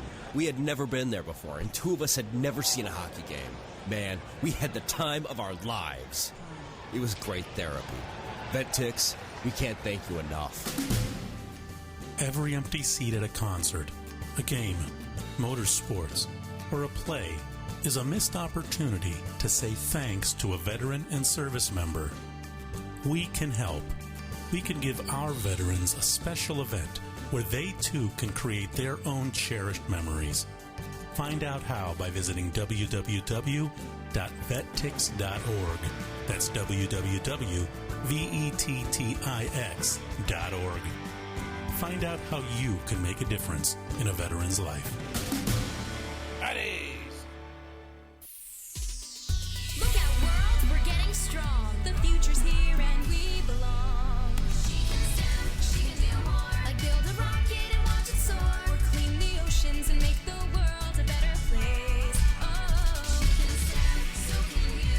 Find a cure, invent something new. There's no challenge in the world that she can't face. She can STEM.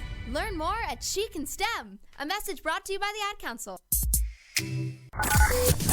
Thursday evenings, 6 to 7 p.m. Eastern, is the Brisnet.com call-in show. It's your chance to call in and let the Horse Racing Radio Nation know what's on your mind. Call us at 888-966-HRRN. That's 888-966-4776. And discuss the topics you choose in the world of thoroughbred racing. The Brisnet.com call-in show on Sirius 216, XM 204, and streaming live at horseracingradio.net.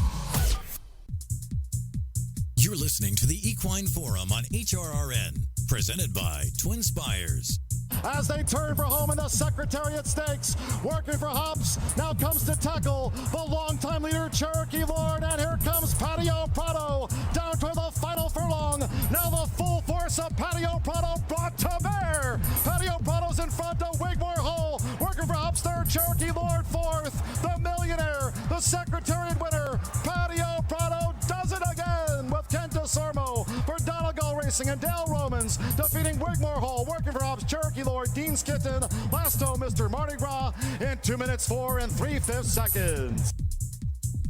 Welcome back. That's John G. Dooley with the call of the 2010 running of the Secretariat, which returns to the races and the race card at Colonial later today as part of that Arlington Million program after a year hiatus when the race was, of course, taken away from Arlington Park with the closing of Arlington. But it is back today. Patio Prado, one of a couple of winners in the Secretariat for our man Dale Romans, who you just heard from in the previous segment. His first winner in the race coming in 2004 with Kitten's Joy. So a special race for Dale, no doubt, and it's great to see the Secretariat renewed again.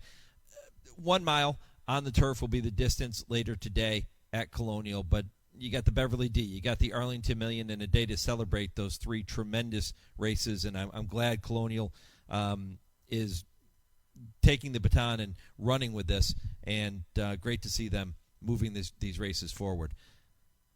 Blood Horse and Blood Horse Daily. I tell you about them every single week. Well, guess what? You can have the latest racing, breeding, sales, and industry news and analysis, plus entries, results, race replay videos, and much, much more at your fingertips with the Blood Horse Daily app. It's all for your phone, and it's updated throughout the day, or it's delivered daily in an email, or you can listen on your Alexa device. All of those are free. Go to Blood Horse Daily, and they have the largest subscriber and user base of any thoroughbred industry electronic daily newsletter. And it's simple. You go to bloodhorse.com/daily and download the app or sign up. What a show. It has been busy. We've been talking about Saratoga, talking about the Arlington Million, talking about the big race coming up tomorrow in the Great Northwest, the Long Acres Mile at Emerald with Joe Withey. And then you heard from Fernando Toro, the man now inducted into the Hall of Fame. It's been a long time coming for Fernando, and it's so great to see him have a plaque there now, very deserving. And he talked about in that interview, you heard him talk about riding with some of the great riders in the history of our sport in Southern California, the jockey colony, absolutely loaded. And he said he looks back now and they're all Hall of Famers. And that was kind of nagging at him a little bit. Not anymore. He's one of them now. So my thanks to Fernando and to all of our guests for making this show possible, including Dale and Tim, Scott Shapiro with the TwinSpires Triple Play, and Kurt Becker for a stroll through racing history.